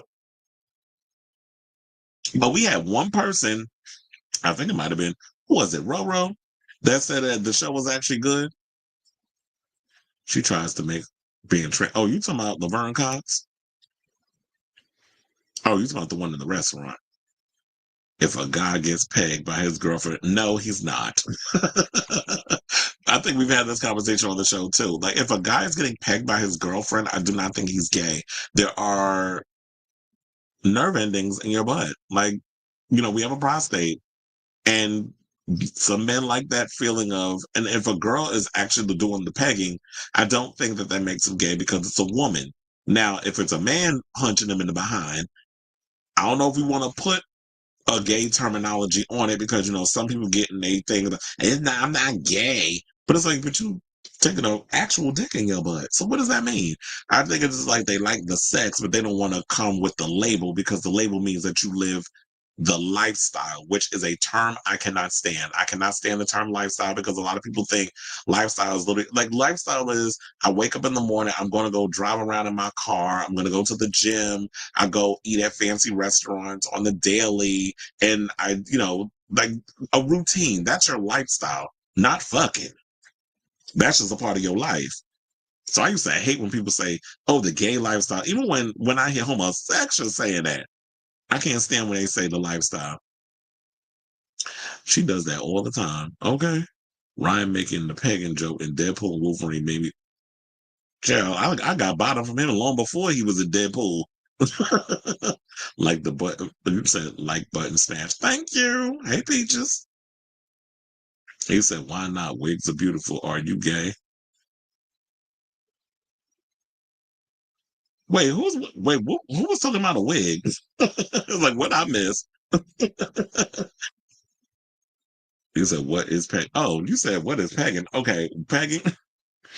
Pegging is basically guys who like to be pleasured anally, but it means like a woman who puts a strap on and is the one doing the bending. Or is the bending basically, well, doing the bending means like top, which I had found that out. I always thought like the term doing the bending was basically a guy bending over and taking up the butt, but apparently it means bending the person over. And I'm like, wait a minute. If Tyler Perry came with that phrase, that sounds dumb because the one that would be doing the bending, I would think you would have to be a bottom to bend over. Whatever. It's funny how these closet cases be trying to tell us, like, coming up with terminologies for the gays, and we supposed to just go along with it. And I'm like, logically, it makes no sense. But if that's the way you're going about it, then yes. So yeah, that's what pegging is. Pegging is basically a woman who is punching her man in the poop chute with a strap on. Do you think the activist is why Trump happened? People have said allowing activists that are toxic and only in it for the fame that has political consequence. It could be. I don't like the people that do it for their own personal gain. Well, and y'all already know how I feel about GLAAD and the Human Rights Campaign, all those other money-hungry grifters. You said, yeah, yeah, that's who came up with that term, doing the bending. Remember, that's what Janet Jackson asked her man in that movie. He said, so you doing the bending. Is the Pope Catholic? Well, I know I can't say that, but allegedly.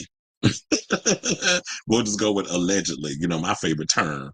So anyway. So thank you all, everybody. We're at the end of today's show. I want to thank you all for tuning in. Please, if you can, do like Peaches de Leon just did and hit that like button and that subscribe button. Also smash that notification bell so that way when we go live with a brand new episode of Chris Avalon Unfiltered. I will not be on tomorrow, but I will be back on Friday with a brand new episode. So definitely look out for that. As I said before, love you all for watching. I will definitely put in the timestamps later on. Once the thing is done, I got to go through it yet again. Work is never done with this show. Who want to go in and just go back and watch some of the clips from earlier in the show so that way y'all know when to get to certain topics instead of the banter, the messy banter that we normally do during this live feed. So like I said, love you all for watching. Thank you all for tuning in. Thank you all for your support per usual. You know how much I love y'all because if it wasn't for y'all, I'd be here just talking to my damn self like a damn nut. Oh, wait, is Valentine's Day Friday? Oh. Well, yeah, I'll be your Valentine. And even if you got a Valentine, they ain't got to know. So anyway, love you all for watching. And until next time, ciao, darlings.